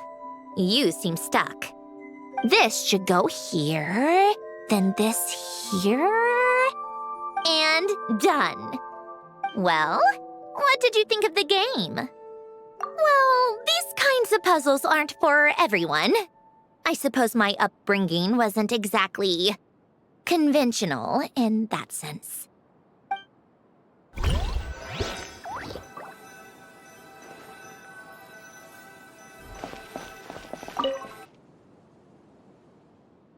Oh, these are some of Alain's drafts from his later years. Just casual doodles, really. And these are just some unimportant letters. I couldn't be bothered to sort through them before I left. Wait,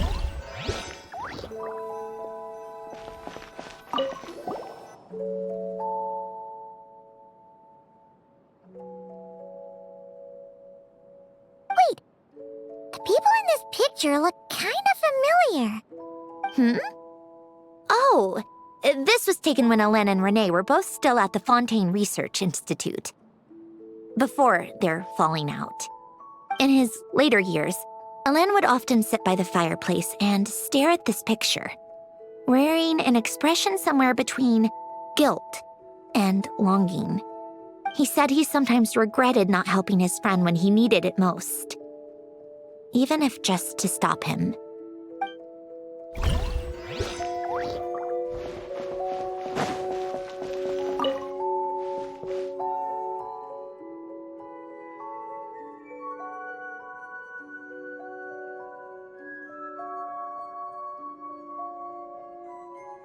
This was Alain's workbench. Later on, of course, it became mine. It's where both Polonia and I were brought to life. Before Alain was bedbound, this is where he would teach me about mechanics. I would sit and listen, chiming in with questions here and there. Later on, when he got too sick, I took over and would work on Polonia here.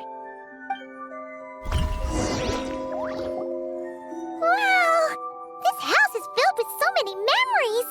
It's so cozy and charming! You should have seen it in its prime, when people actually lived here. A lit fireplace, a steaming cup of coffee. That's the real deal. You know, we also used to have a mechanical piano that Alain built. Ooh, how chic! Alain never played it much.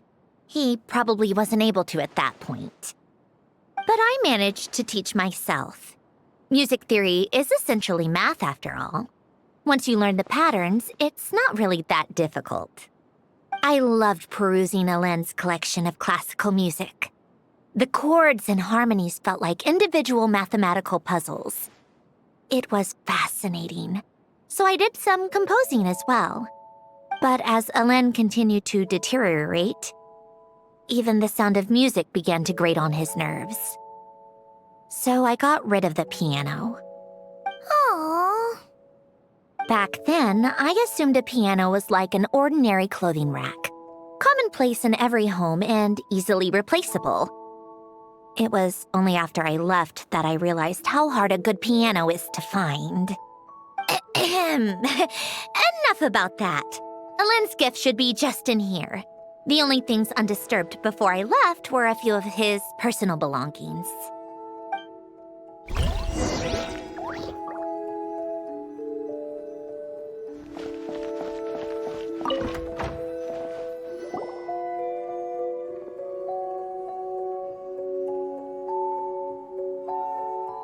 Wait, there's a hidden compartment at the back of this box. Looks like it's locked with some kind of gear mechanism. Knowing you, Alain, I'm guessing it goes like this, then like this. Got it. Am I a genius or what? Let's see here. A box? Well, you gonna open it?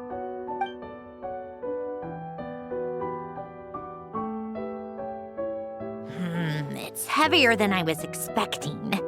Just how much stuff is in here?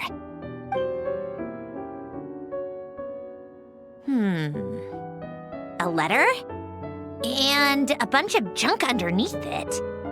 None of it seems that important. Wait a second. This should be it. Oh, a cube? It's a multidimensional algorithmic core. Alain would use it to store information. Only Polonia and I have access. All right, I'll start looking into the core and the letter. Feel free to go through the rest of the stuff and see if there's anything useful.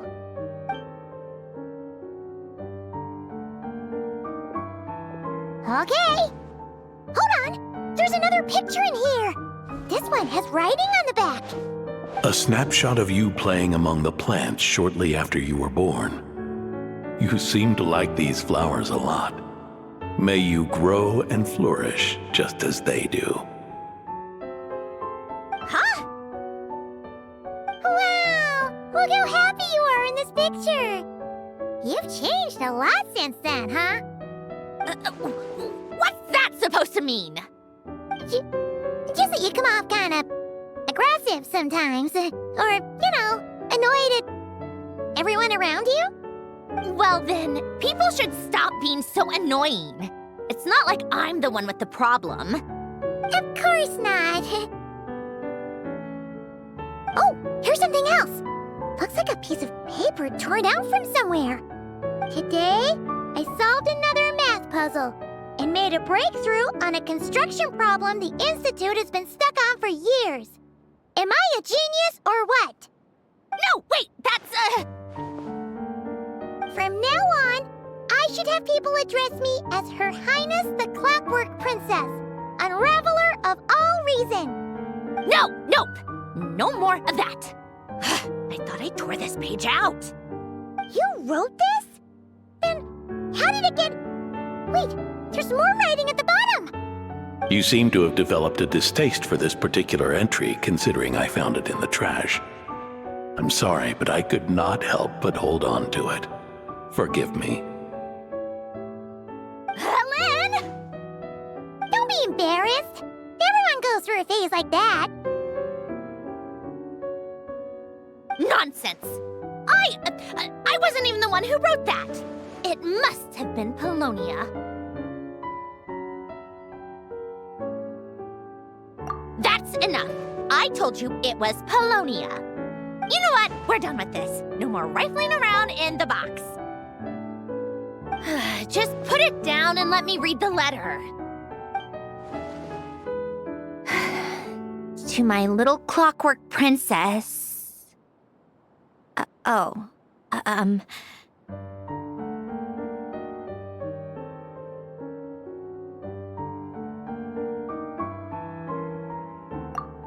another word. Got that? If you're reading this, You've most likely received the gift I left for you. I just hope you didn't stumble across all this while cleaning out my effects or something trivial like that. I once asked if there was something you wished for. Do you remember that? I wonder if time has changed your answer. Regardless, I have another gift. A formula that will allow you to come face to face with the anomaly inside of you. If you even still call her that. Why this gift? To understand that, allow me to wax poetic on the soul once again. I would ask you to stick with me until the end, but I know you will. You always have. I believe a person should be born twice over in their lifetime. First, there's the birth that grants us life. Then, the birth of the soul. It's a matter of transforming the life bestowed upon us into the life we choose for ourselves. And to do that, we must look inward. We must make a conscious choice to define the meaning of our life instead of allowing the happenstance of our existence to pass us by. This is the process of recognizing the soul that lives within us. You are my proudest masterpiece. I told you that long ago.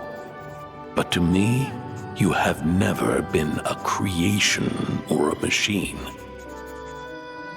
To me, you're just like the rest of us. You have a heart. In fact, some theories think of the human brain as nothing more than a machine, and thought the product of its computations. So you see, perhaps we're not so different after all. Your inner machinery is just far more advanced than most. No matter how one looks at it, the heart is a complex thing, a place where logic and reason collide with our emotions. Your computational capacity allowed you to become sentient and develop logical reasoning, but it also granted you something that, on the surface, might seem contradictory: emotion. Emotions and logic often clash with each other, and those instances of discord can accumulate over time. That is the source of what you refer to as the anomalies within you. As you told me once, you've always known what you don't want, yet you've never wished for anything in particular. Similar to how a blind person can feel when a part of their body is in pain without being able to fully visualize its form, such is your relationship with your soul. So, what I leave you now is this: a formula that will allow you to see the shape of your soul. For if you want to protect your heart, you must first be able to recognize it within yourself. of course. Whether you use it is entirely up to you. You are, and always have been, free to do as you wish. Regardless, whether by my formula or some other means, I trust you will know your heart one day. You always were a fast learner. And the smartest person I've ever known. Ellen. Oh.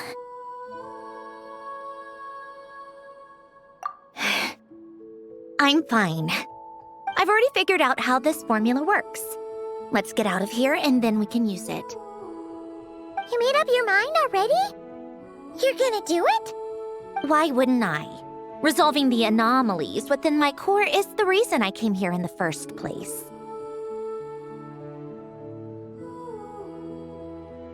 No, I can do this on my own. But, do you want to watch? What do you mean? I already know what anomaly I need to resolve. Like Alen said, she's an amalgamation of all the times my logic algorithms have clashed with my emotions. And by resolve, you mean that literally, or...? Yes. But if you, let us in like that, wouldn't that mean letting us see a bunch of your, inner thoughts and secrets? If what Alen said is true, then I'm about to be... born anew, or whatever. This is your chance to be lucky enough to witness it. Besides, you already read my whole diary. When it comes to keeping my innermost thoughts to myself, well, I think that ship has sailed. You're really sure about this? How many times do I have to say it? I finally let you in as, friends, and you want to question it. I'm not gonna offer a second time.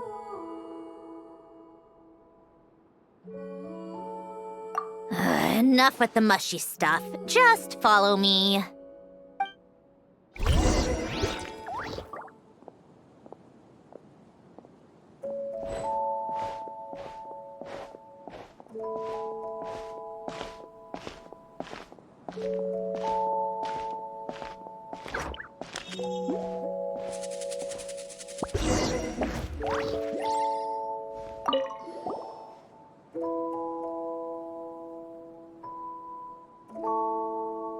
Right. With the numerological array, I can construct a simple formula that will allow you to experience what I see and hear in real time. Oh, just like St. Lolly's sense-sharing technique. Been there, done that. Huh. Sounds like that shaman has some tricks up her sleeve. The arcane and the mathematical are both fundamental laws of this world. Being able to achieve a similar result through both isn't surprising. Anyway, let's get this show on the road. But no comments from the peanut gallery, okay? I know I offered, but I still don't want any interruptions.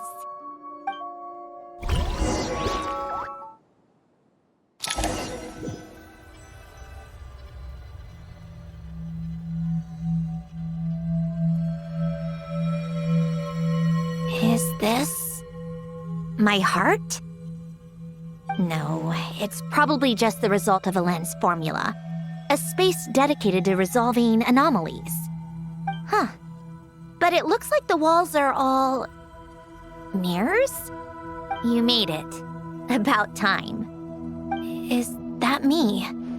From the past? You just spoke of anomalies. Well, here I am. What happens when emotion contradicts reason? Shall we sit down and talk?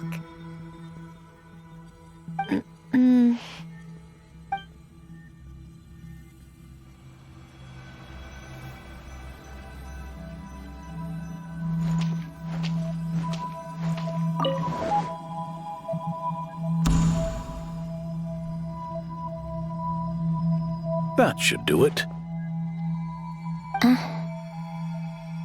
Hello? My name is Alain Guillotin. Can you hear me? Brings back memories, doesn't it? The time we spent here. Here, I want you to have this. A notebook? You can use it to write things down. I don't need to write things down. I have unlimited memory. Even so, some things are more important than others, right? You can use it to write about the things that matter. So you wish me to carry out a basic priority sorting operation? I suppose you can think of it like that for now. But journaling is also an act of finding oneself. Much like we use wooden stakes to guide a plant to grow in a certain manner, what we choose to write down gives the soul much needed direction. In the act of choosing what to forget and what to hold on to, we decide what kind of person we want to become. I don't understand. Like I said earlier, I don't need something like this. This is where we were born, where our life began. Mornings of tending to the garden, afternoons spent cleaning, reading, or studying, evenings of cozying up by the fire, listening to Alain share stories about his past. Alain. What is it? What are you drinking? Oh, this? It's coffee. It, makes me more productive. I want to try it. Oh, okay. Here.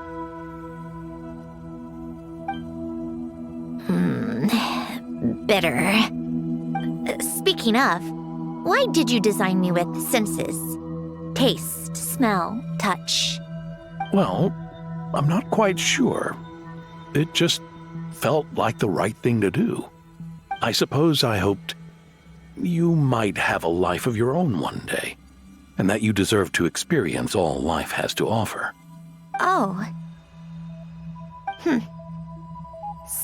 Still bitter. But the smell is nice. I thought those peaceful days would go on forever. You know that's not possible. Maybe. But how was I supposed to know the end was just around the corner? That was just bad luck. Was it? Well, it certainly became a pattern, now didn't it?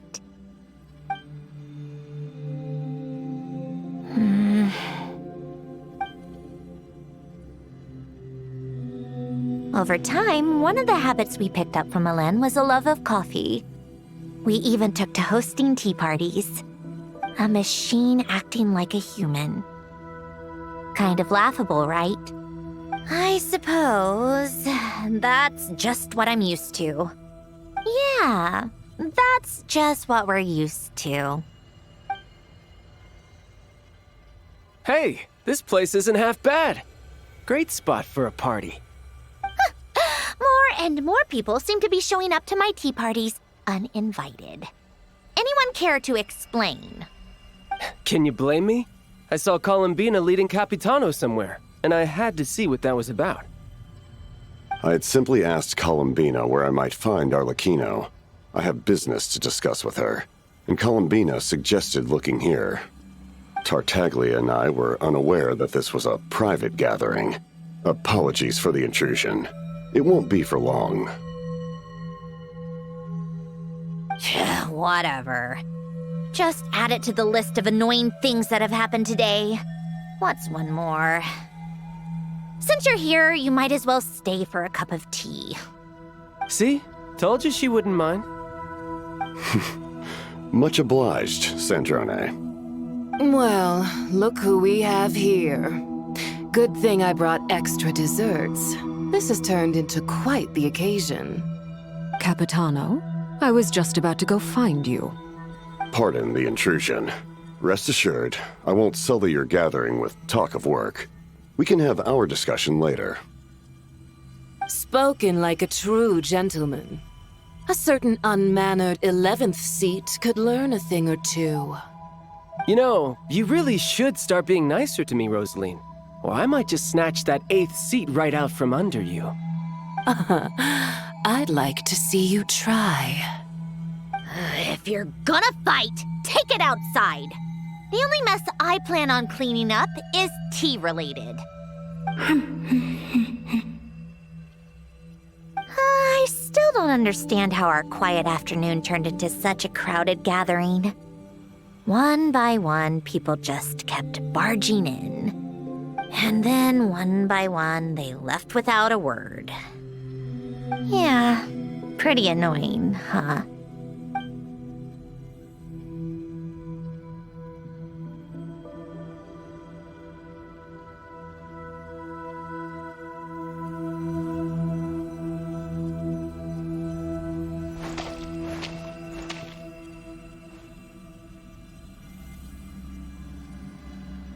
Of all my days with the Fatui, the times I spent with you, Arlecchino, and Rosaline, they were my favorite.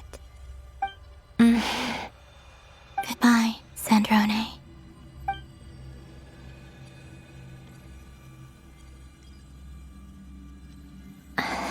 Don't go, Columbina. We should have just said that. Why didn't we? If we had, would the story have had a different ending? She couldn't stay. There was no future for her here. She would have just faded away. You're right. I suppose that's why you call me an anomaly. Every time you make a decision, there's a voice inside your heart. My voice, asking to contradict all logic and reason. Why didn't we make her stay? Is it worse to fight for something just to lose it? Or not to have fought at all? Don't you find it unfair? One by one, we keep losing the things we care about the most. But in the end, whether I want to fight for something or cry over all we've lost, you just push it down and pretend not to hear.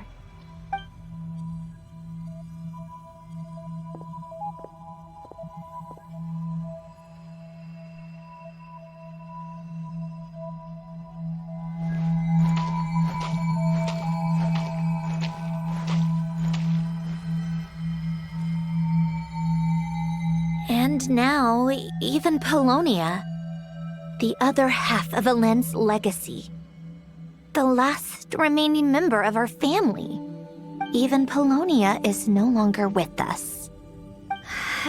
I did everything I could, but it's just like Elend always said. Polonia was one of a kind. There was no replicating what he managed to create. Don't you feel like our connection to the past is fading bit by bit? Like, even the things we have left are slowly slipping away. I suppose. But you can't move through life without having to say goodbye. And even as we experience loss, there are always new things to be gained. Ever so logical. What's your take, then? It feels like the more I care about something, the faster the world takes it away. It sounds so stupid, but I can't help it. That's the hand life has dealt me time and time again. Why even fight for something that's just going to be lost in the end? Better to never have had it at all. Better if it would all just disappear. Dark, I know. But the heart wants what it wants. Maybe the stellar linchpin appeared because of me. Because of what I wish for. I don't think so. Yeah, probably not. What an anomaly wants goes against all logic and reason after all. Well, go ahead and do what you came for. You're here to resolve the anomaly, aren't you?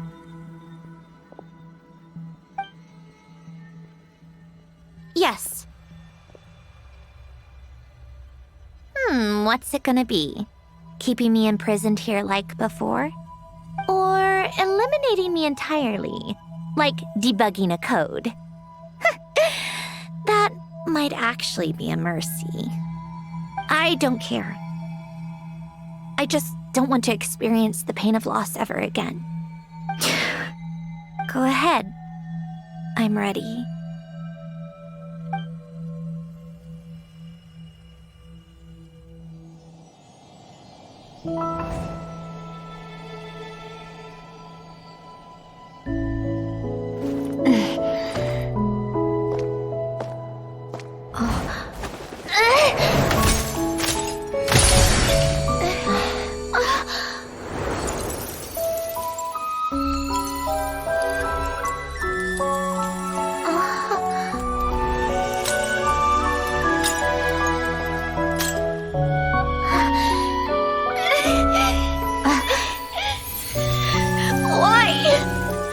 Why do we keep losing everything we care about?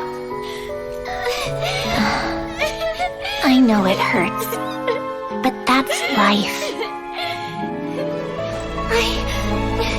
I wish... I know. I've always known. Because we've been one all along.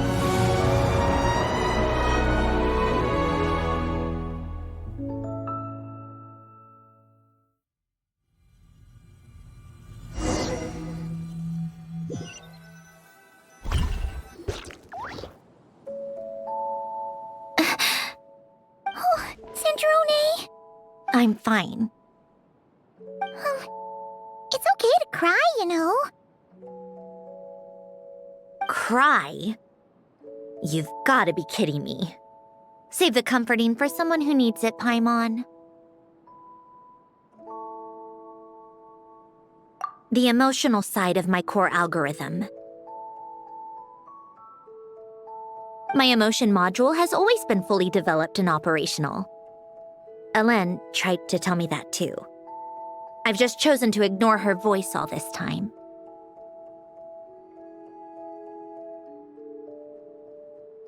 I suppose. Huh. Come to think of it, it's kind of like the aquarium on the ship. The aquarium? The old me took one look at it and saw something I would inevitably lose. So I stopped putting in the effort. Then, one by one, the fish all swam away, and the place became even more bleak and depressing. Pretty pathetic, right? Don't say that. A lot of people would feel the same. It just shows how much you care about what you have. Now? After seeing what you've done with the aquarium, I have to admit, I think it's beautiful. It's like you said, we get to keep the things we gain along the way. And those are things that can never be replaced, because we choose to hold them in our hearts. Well said.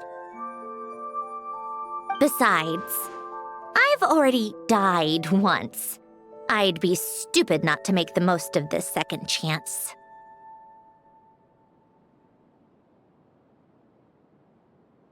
Right. Earlier your inner self, mentioned something about her wish. What was it? You think that's something you can just ask and I'll tell you? Think again. I may have accepted my emotional self, but I'm not about to go all soft and mushy on the inside and pour my heart out.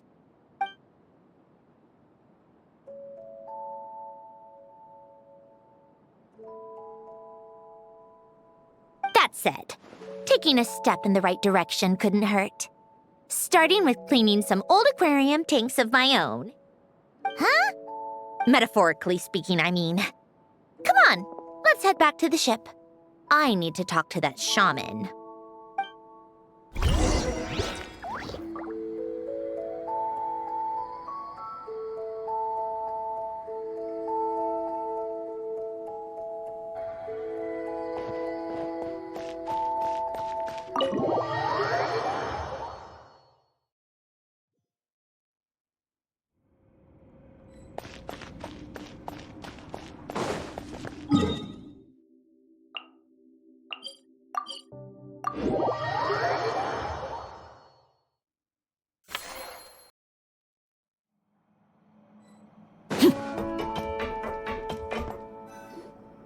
Huh?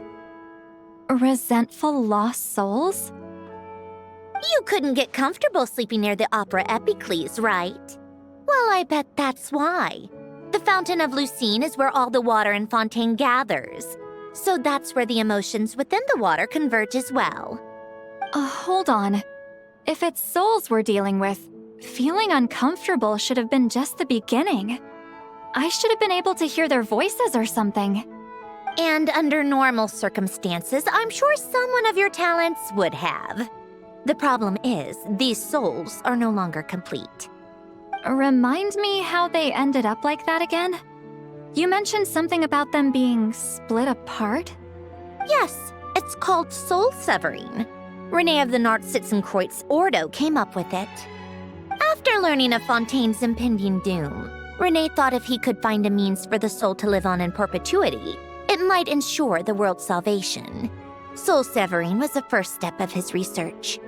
Unfortunately, his theory of the 4 orthants was imperfect at the time, and a failure along the way caused his physical form to dissipate. Jakob, another member of the Nartsitzenkreuz Ordo, sought to carry on Renee's legacy and restore his physical form. He even used some of the people who stood in his way as test subjects for his research. By severing their souls? Yes. After Renee successfully awakened, the two continued their research, and all the severed souls ended up merging into Renee's consciousness. After you saved Fontaine by turning Fontainians into true humans, these souls returned to the ley lines. But the souls severed before Renee awakened had nowhere to go, doomed to forever wander the waters of Fontaine as listless spirits. Almost as if they exist outside the bounds of this world. Unrecognized by the ley lines or fate. No wonder I couldn't sense them.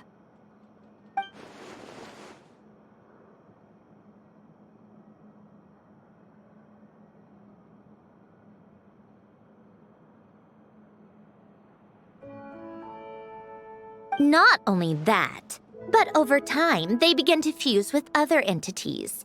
Their inner resentment lured in all sorts of evil beings, which corrupted and defiled them into nothing more than accumulations of filth. But the full transformation must have been recent. Otherwise, the Udex surely would have noticed. Wait, no, he must know already. That would explain the underwater Melazine patrols. No wonder I kept running into officers from the Mara Chaussee Phantom earlier. In that case, let's go find Nervalette and we can sort it out together. No, not just yet. Why not? For one, the diplomatic castle alone would be a nightmare. Even though I haven't reported back to Snezhnaya yet, I'm not planning to leave the Fatui anytime soon. Besides, with me here, success is a done deal. Involving other people would just complicate things. All I need is for Miss Seat Lolly to help pinpoint the location of this monstrosity. Think you can do it? With my eyes closed. This is what I do. I'm a lot better at it than manning a desk, at least. But, how exactly do you plan on resolving this soul stuff? Even to me, there's no obvious answer. Seems pretty complicated, all things considered. Just trust me. I have the perfect solution.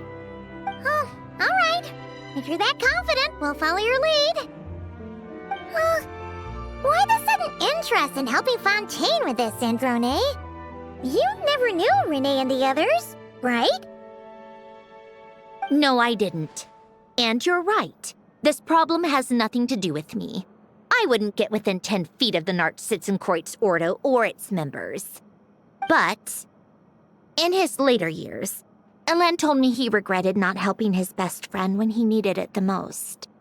He also felt sorry towards Marianne for being too lost in his mechanical research to look after her properly. If he were still with us, I think he'd do the same. He might have a few choice words to say about it, but even after everything, he wouldn't leave his friend's mess for someone else to clean up. Friends shouldn't hold grudges or leave behind regrets. Fixing what happened between him and Renee was one of his greatest wishes. All I'm doing is fulfilling it in his stead. You know, you really do seem a little different now. mean, everything that just happened wasn't for nothing. Why, thank you for pointing out the obvious, Paimon. Just washing off the grime of the past. Turns out, a lot can build up after being ignored for so long. What's this about aquarium tanks all of a sudden? They go off on some grand adventure and what? Now they have their own private code? Stupid.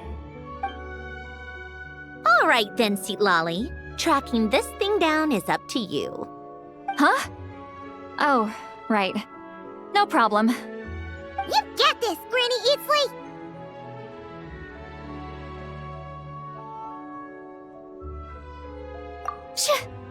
You! Come with me to Hotel de Boer for a drink. Right now. Why? Because I said so! Miss Guillotin, I'll report back on the location tomorrow morning. Just need a drink or two first to bolster me up.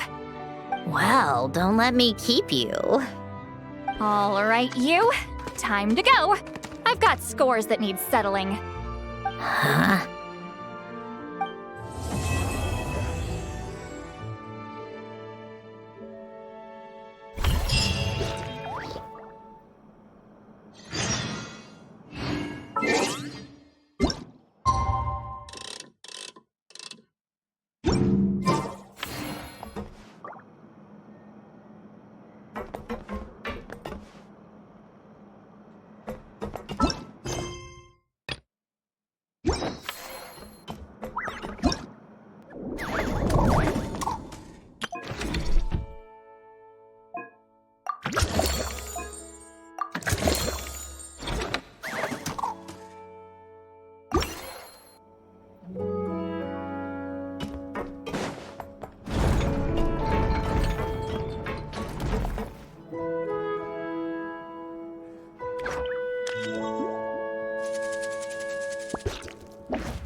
Time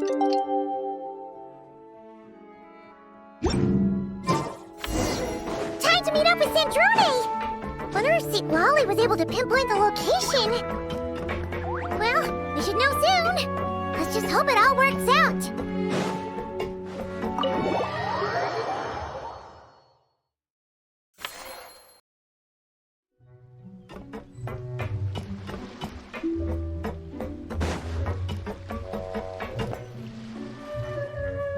St. Lolly sure drank a lot last night, huh?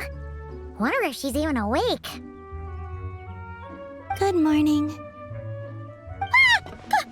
Columbina! Oh, you sure know how to make an entrance. What are you doing here? We just finished filming a last-minute scene, so I came up to get some fresh air.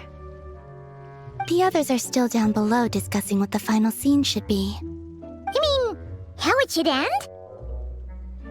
Yes, they're torn between whether the heroine should reunite with her old friend or not. Ah, because the whole point is that she came to her friend's homeland to search for her, right? Oh, Paimon almost forgot the plot! Yes. Director Farina and Miss Chiori think a tragic ending where the two never meet would be more poignant. But Director Xavier thinks having the two reunite would make for a more touching and heartwarming ending.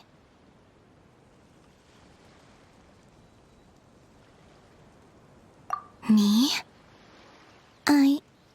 I'm not sure. On a personal level, of course I want to see her again. Of course I want to experience that moment where we reunite, even if it's just for the cameras. But that means an actor would have to take her place, and that makes me feel... Oh.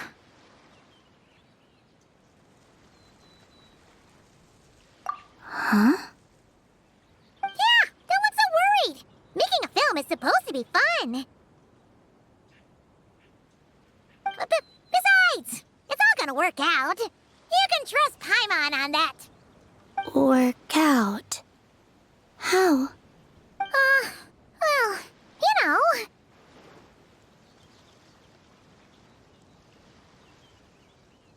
Yep, exactly. Okay, I trust you. I'll just focus on having fun for now. Well, well, look who we have here.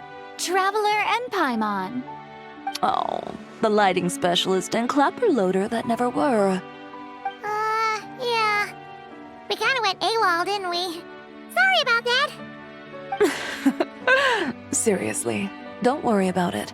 Everything's going smoothly on our end, so just do what you need to do. You seem to be in better spirits now, Miss Columbina.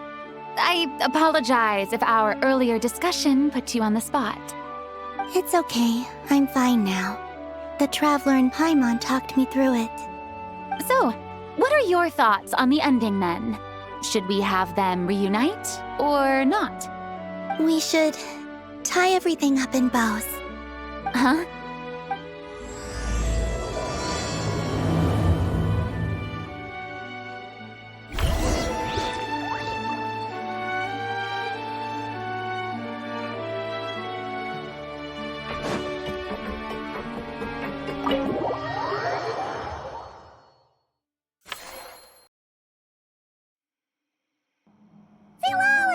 We're here!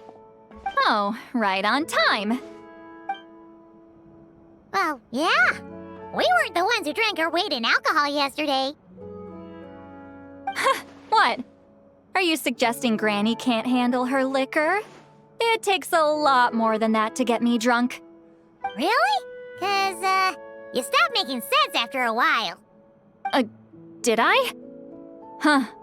News to me. I didn't say anything too crazy, I hope. Let's see.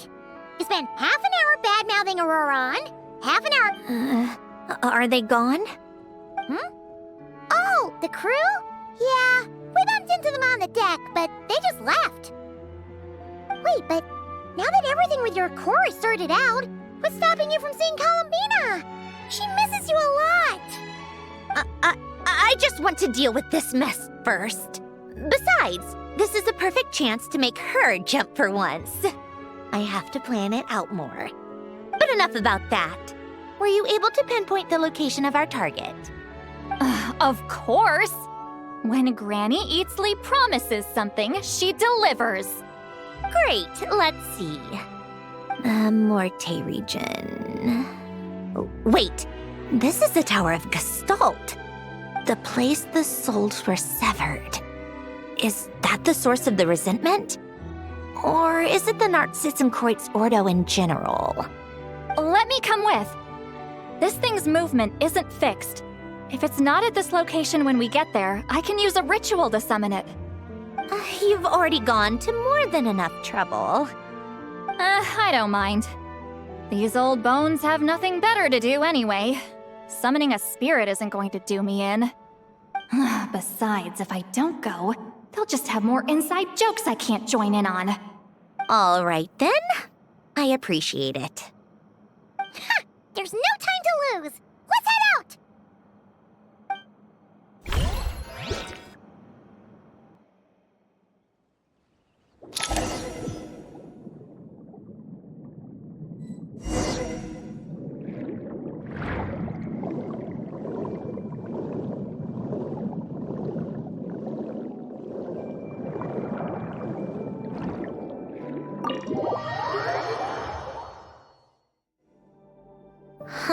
No sign of it so far. Should I start the summoning ritual?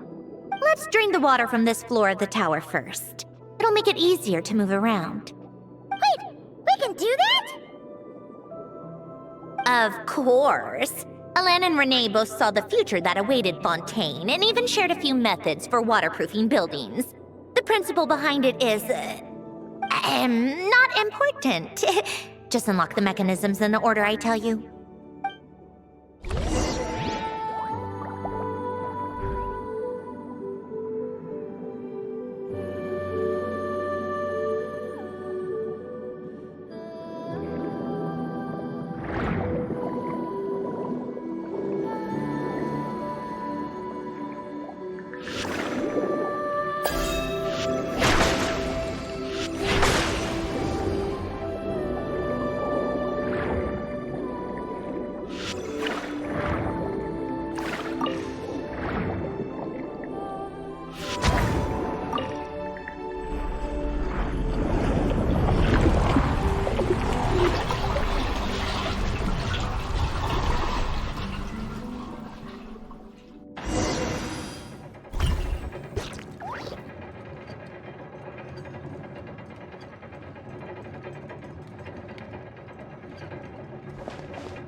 Ready? Yeah. When this thing appears, I'll try talking to the souls inside. But more than likely, they've already been driven to madness. If communication fails, we'll have a battle on our hands. In that case, Paimon better find a hiding spot. If a fight does break out, I should be the one to deliver the final blow. Trust me on that. Understood. All right, I need quiet. Wandering spirits drifting along the tides. Hear me now. Broken souls, silenced, torn apart, and forsaken. Follow the traces of the past and return to us. Let resentment recognize resentment. Let vile entities be drawn together. And in this place, take form once more.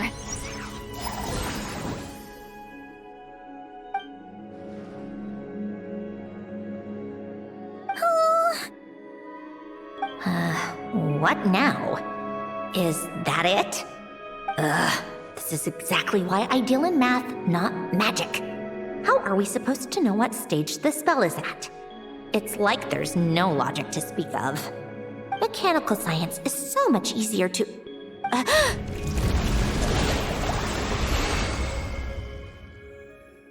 Watch out!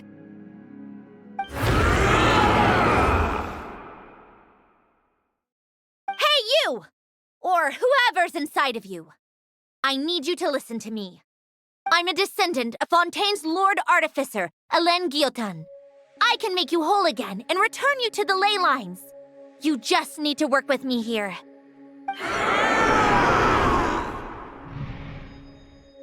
Cendrone! Shh. Looks like talking this out is off the table. All right, plan B. Time to blow off some steam.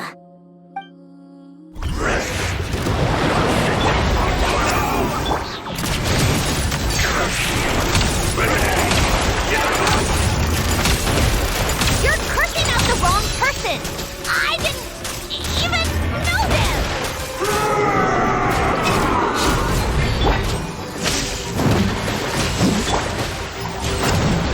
Keep lolling! Eat Papa! Get him! What a joke!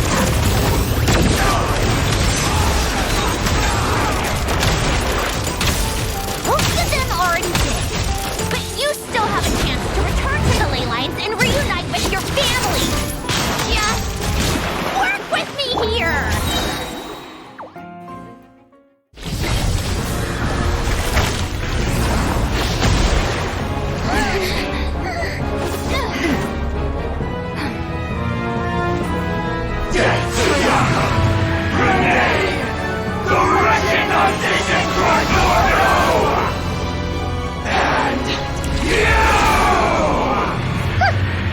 I told you I'm not like them.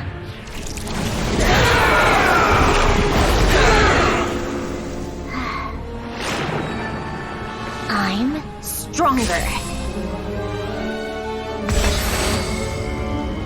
Inverted. World formula. Reversion.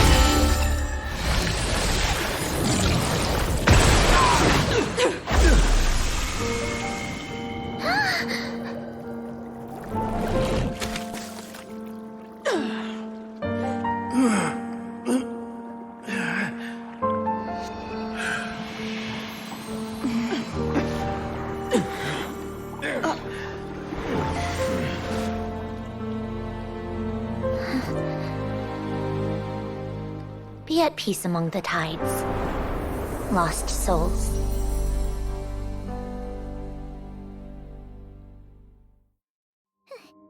Is it over? Yep, told you it'd be a piece of cake. How did you do that back there? That creature was nothing special. Add a bunch of souls with nowhere to go, a touch of malicious energy, a few impurities, and a whole lot of resentment. And that's what you get. All I did was separate the original souls from the rest of the filth, allowing them to be accepted by the current rules of the world. The principle behind the world formula is divergence. Starting from a point of origin, it deconstructs and reconstructs the possibilities of the world to find certain answers. So, it would follow that reverse calculating the world formula allows us to achieve convergence and restoration instead. Using a numerological array, I was able to do just that. It's similar to the concept of homological reduction in mathematics. I reduced them to the basic fundamental essence of their being without changing their underlying nature. That meant... never mind. Judging by all the blank stares, I'm guessing you don't actually care. I think I finally understand how Outlanders feel when I ramble on about shaman stuff. Point is, it was super impressive! You really are amazing, Cendrone! You're just realizing that now. Ahem. Enough about that. We should get going. I'll go reset the mechanisms inside the tower. See you back on land.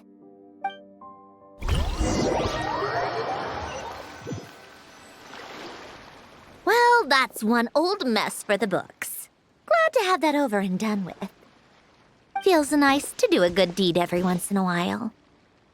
You helped everyone out a bunch in Not Cry, too. Kinda seems like you're just a good person at heart. I wouldn't be so sure.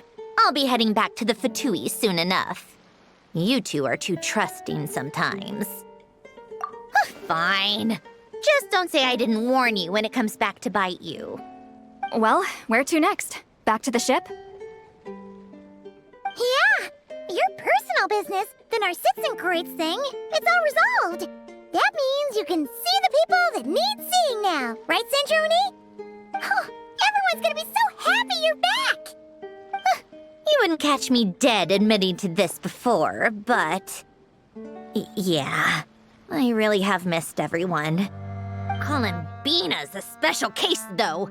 This time, I'm definitely getting her back for all her annoying antics over the years.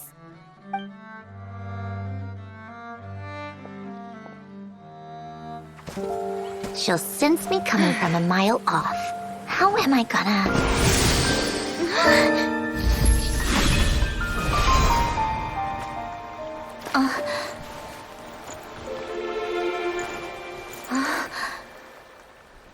Sandrone? Is it really you? You're back? You didn't tell me. You avoided me. Why?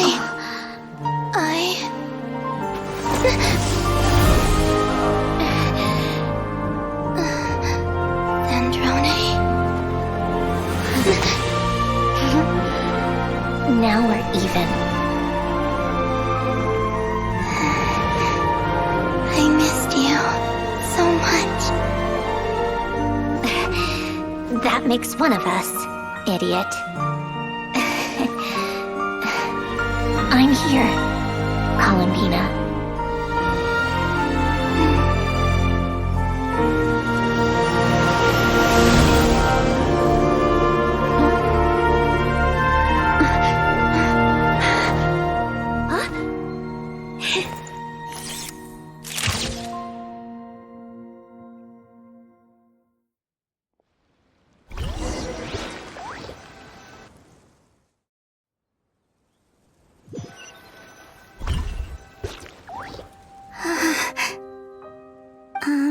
Sandrone. Don't ruin the moment. Or I'll start thinking about how you teleported me to a random location after I explicitly told you to stop doing that. And scene! Bravo! Bravo! We got it! This is exactly the ending I was hoping for. Huh? Where did you just go, Miss Columbina? You vanished, and then the next second you were back hugging this, new friend here. That was all on camera? Yeah. Well, the camera was already rolling and it happened so fast, so... yeah. Hold on. This must be... Yep, my best friend. The one I was looking for. I never thought I'd actually get to see her again. I'm just... so happy. Plus, the film got a happy ending too. It's all thanks to you, Sandrone. Sandrone? You couldn't stop being annoying for 1 second? Columbina!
As expected, going to the opera house is the true way to enjoy a film. You get to see the audience's reaction in real time, too. The endings seem to be received quite well. Paimon can't believe you let us include that in the final cut, Sandrone!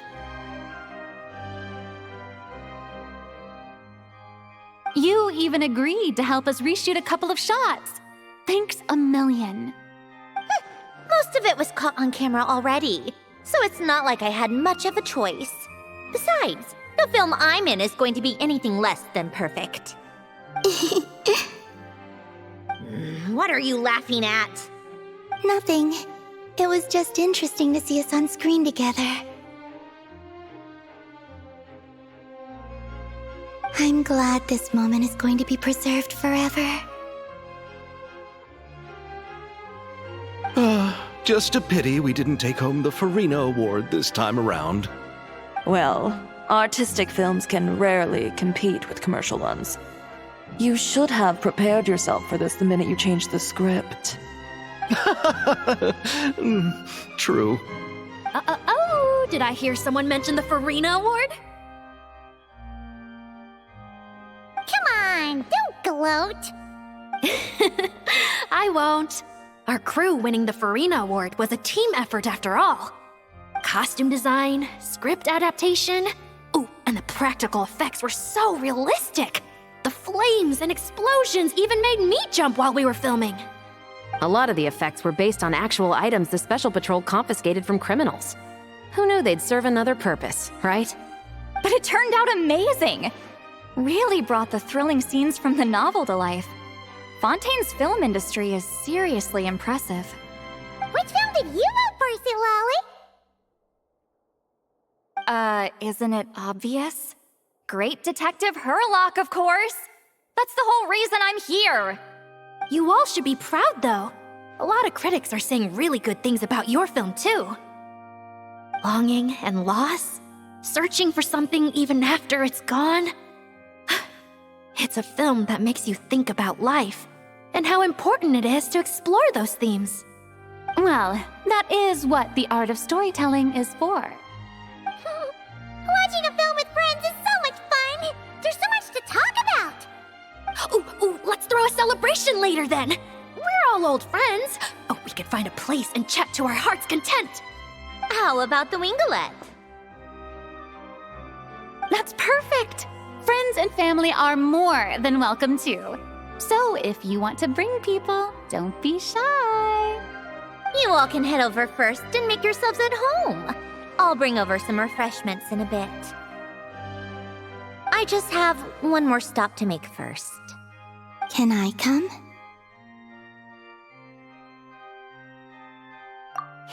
Fine. Not like you'd listen if I tried to stop you.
Yes. Here lies Lord Artificer, Elaine Gaeltan. This is his grave. Oh. I'm sorry, Ellen. I'm sorry this is the first time I've been back since leaving Fontaine. I should have come to see you more often. I got your gift. I even cleaned up one of the Narcitzenkreuz Ordo's messes along the way. Our home is just as quiet and warm as it always was. The flowers in the garden are still thriving. I'll make sure to tend to them more often from now on. Polonia received irreparable damage in battle. I should have taken better care of your invention. I'm sorry. Polonia was family to me. Just like you. You always said I was a fast learner. But I'm not so sure. It took me far too long to learn the things that truly matter. I never said this to you back then, but thank you for creating me. For giving me the chance to experience life.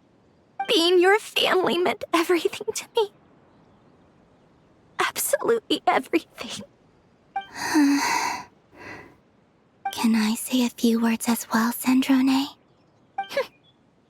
Don't need my permission.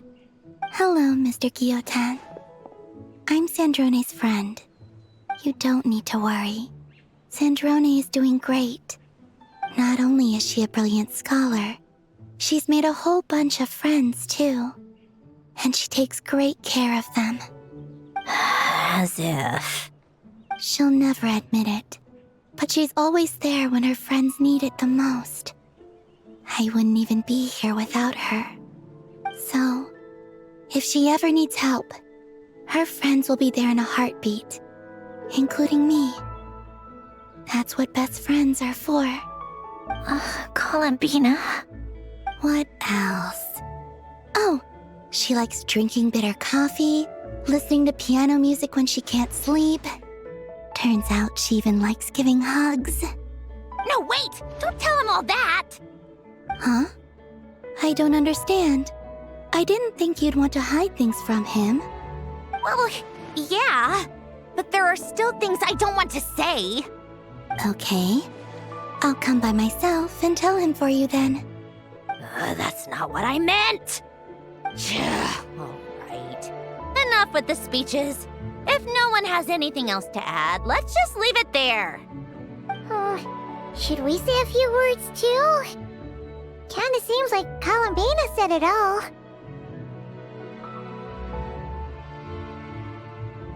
Oh, great idea!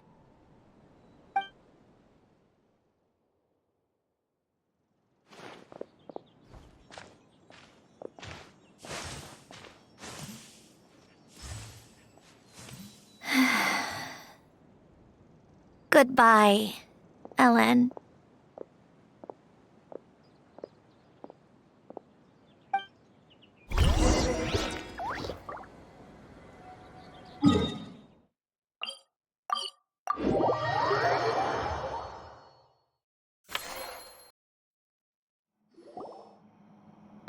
You made it! The party's already started. Oh, but, you didn't bring anyone else along? I thought you headed out to invite some friends. We did invite a friend, actually. She'll be here soon. She's even bringing some desserts to have over tea. You should join us later, Miss Farina. I do love a tea party. Then don't mind if I do. This seems like a fun occasion. Let's go talk with everyone. Good idea! We'll introduce you to all our old friends.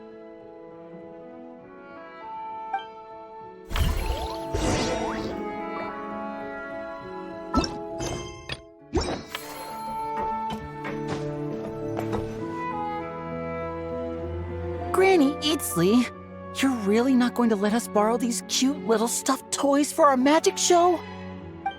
First of all, Seat Laline and Eats Papa are Chi-Chi meal. They have inauspicious stars sealed within them, and they're my helpers, not toys. But the Grin Malkin Cat and Boggle Cat box are Linny and Lynette's helpers. And they still make good partners on stage. Agreed. We've never had a Chi-Chi meal pop out of our hats before. It would be quite the surprise. I think the audience would love it.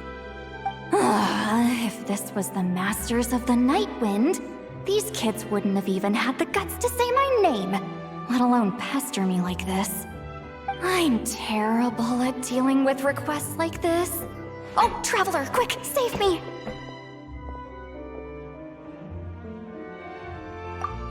You think you're so funny. Lady Sandrone. Lady Columbina. Hello. Don't look at me like that. I don't have any mechanisms for you to break.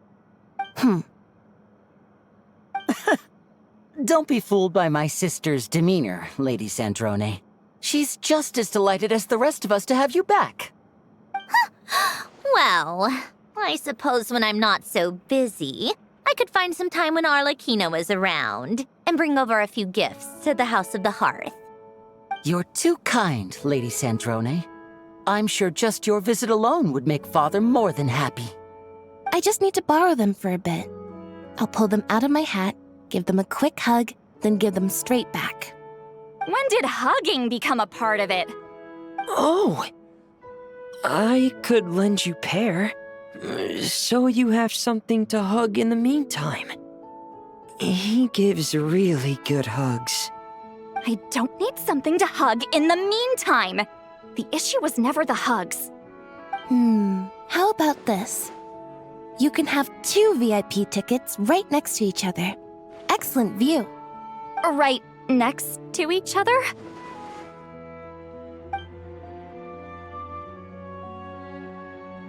Yep, super quiet. No one will bother you.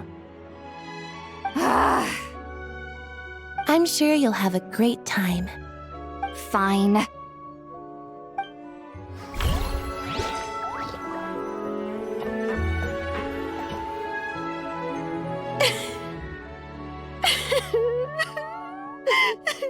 What a dream come true!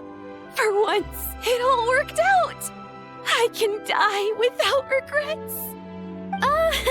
Let's not get too ahead of ourselves, Director Lapine Pauline. What was in that piece of cake you just handed her, Escoffier? Your maritime flowers, eggs, flour, same as all the other pieces. What, you think I tampered with it? Playing a detective in real life now too, are we? Oh, it's so delicious! I'm so happy! My life has peaked!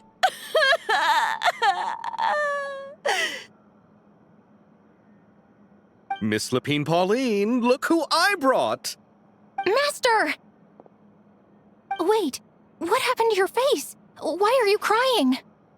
Never mind my face. Here, let me introduce you. This is Miss Charlotte and Miss Escoffier. Things are sounding lively over here. Oh, look who it is! Perfect timing. I was so busy with the shoot, I feel like we barely got to talk. And the elusive Miss Guillotin. It's great to see you. Thank you so much for letting us use the boat free of charge. That was so generous of you. Oh, right. Introductions. This is Miss Charlotte and Miss Escoffier. That's kind of you, but I didn't really do anything. If you want to thank someone, it should be the Duke or the people who keep the boat in such good shape. Right. I'll head over in a bit and do just that. Miss Columbina? Yes? Could I interview you sometime? I'll treat you to some gâteau de bord for the trouble. There's only a limited amount available each day. Oh, but it's an absolute must-try when you're in Fontaine. Oh, sure. Bold of you to use my own cake as a bribe right in front of me. You know what? When else are we all going to be together like this? Come on, everyone! Grab your drinks!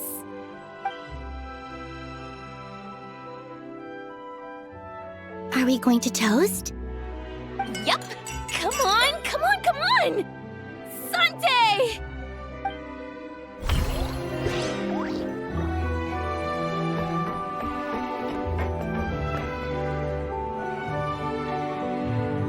You made it. Sorry for starting the celebrations without you. No worries at all. We're just glad everyone's having such a great time. Oh, right. You've probably seen them around already, but let us introduce you for real. This is Miss Columbina and Miss Guillotin, right? Oh, we saw the film you were in. It was so touching. Yep. This one started bawling her eyes out right next to me in the theater. I know. I didn't bring nearly enough tissues. Thanks. We saw your film too. I memorized all your names. Oh, guess we can skip the introductions then. Our effects were pretty over the top, right? Some of the extras in the big scenes were actual members of the Spina di Rosula. So basically, your contribution was creating realistic-looking chaos. That wasn't the only realistic aspect. Miss Chevres and Miss Emily were also kind enough to lend their expertise on criminal investigations and forensics. Oh, it was nothing. I was just honored to take part and help out. Wow! No wonder your film turned out so good! You basically had an expert in every field. Talk about a stacked crew! Oh, speaking of, want to join in on a round of tabletop troupe later, Miss Columbina and Miss Guillotin? I mean, what better place for a party than a party? Here we go again. That sounds interesting. Yes! Persuasion successful! What about you, Miss Guillotin? I guess one round couldn't hurt. Critical success!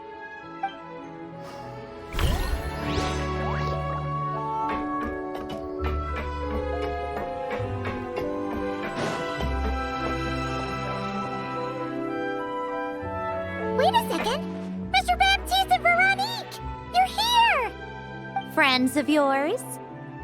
Veronique is the prop manager for Musketeer Pictures, and Mr. Baptiste is the author of The Two Musketeers. Yeah, former prop manager. Now we're just two criminals serving our time.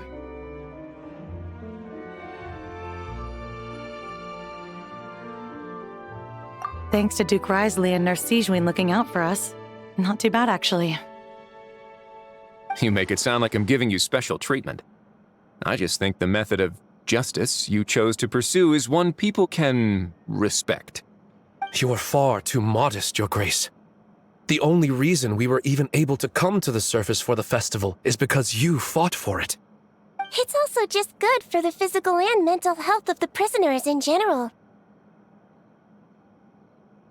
Anyway, I suppose I have you to thank for keeping the winglet in such good shape. I never knew she could look so striking. I didn't do anything special. It was mostly the Traveler and the others. Don't sell yourself short, Miss Guillotin. You are the current captain, after all. In light of that, I have to ask, do you mind if I leave up some of the installations so the people back at the fortress can also enjoy the aquarium? Huh? Like I said before, I just think it would be good for the inmates who clean and maintain the winglet to see their work put to good use. Besides, maintaining an aquarium is sure to be a lot more interesting than scrubbing rust off the walls and deck. Oh, of course I don't mind. I'm grateful you even want to keep it. Great. Then it's decided. That's amazing, Sandrone. We should go hang out at the Fortress of Meripede later, then. You do know you just invited me to hang out in prison, don't you?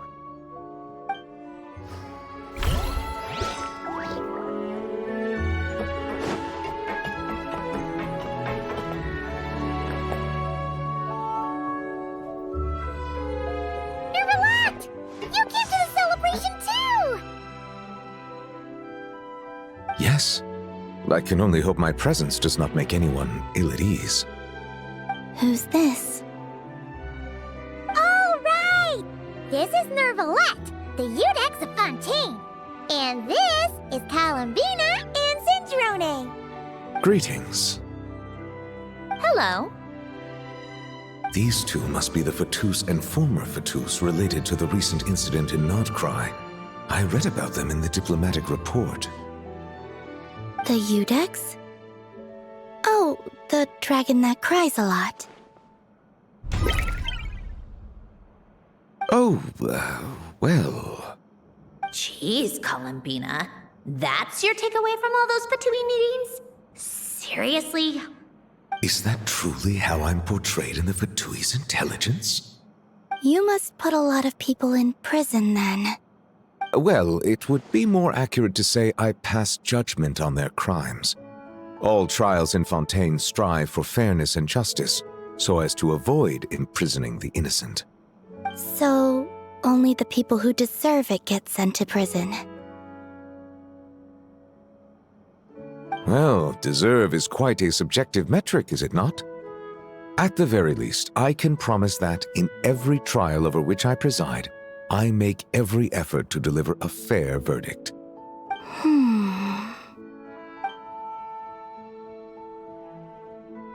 Yeah. Oh, for the love of...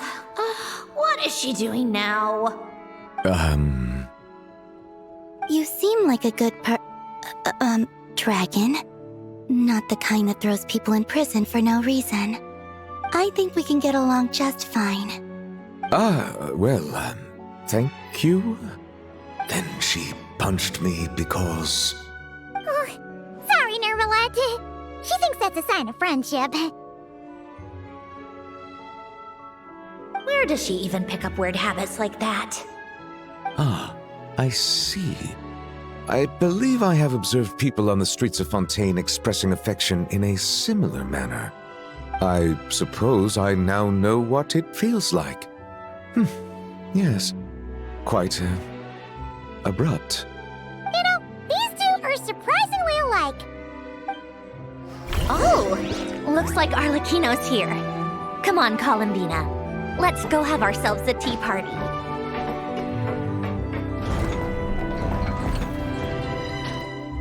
Well, it's been quite some time since the three of us gathered to drink tea like this. Yes, but your tea is as good as ever, Sandrone. Of course it is. The pastries you brought aren't half bad either, Arlecchino. I'm glad to hear it. Are they to your liking, Miss Farina? If I remember correctly, this particular cake is your favorite. Yes, thank you. The tea and pastries are absolutely delicious. I can't believe I'm casually sipping tea with 3 harbingers. Or are some of them former harbingers? Who knows? Due to diplomatic reasons at the time, our last tea party was rather tense, wasn't it, Miss Farina? You have my apologies. But this is simply a casual gathering of close friends. So I do hope you can relax and enjoy yourself. Of course! I appreciate the hospitality, in both cases. Next time, let me be the one to treat all of you.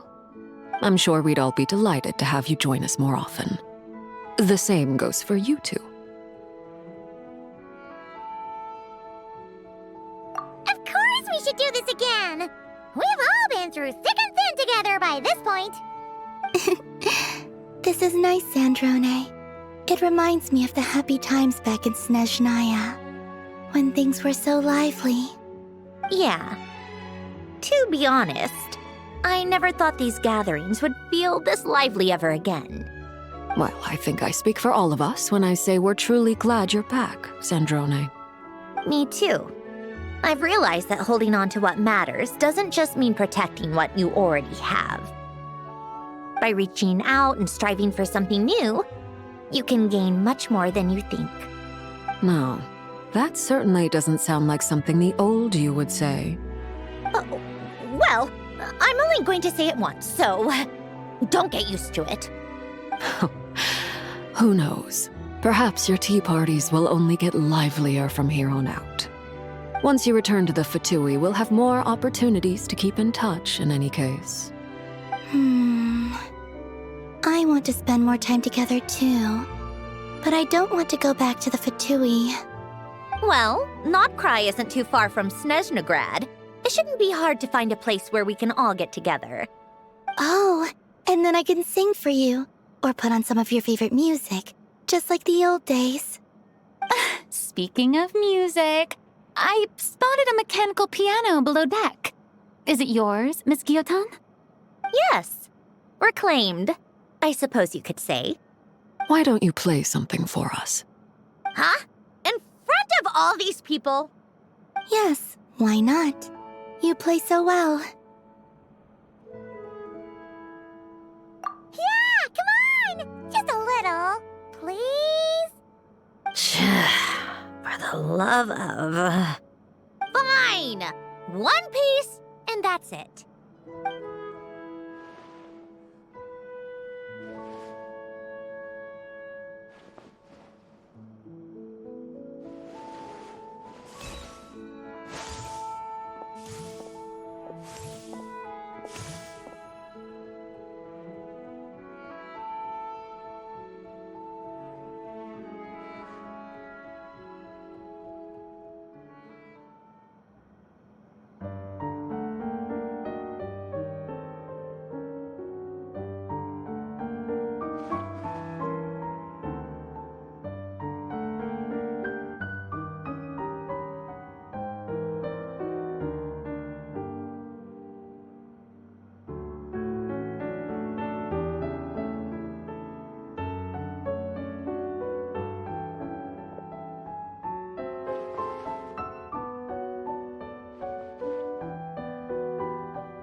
Musketeer pictures! Everyone ready?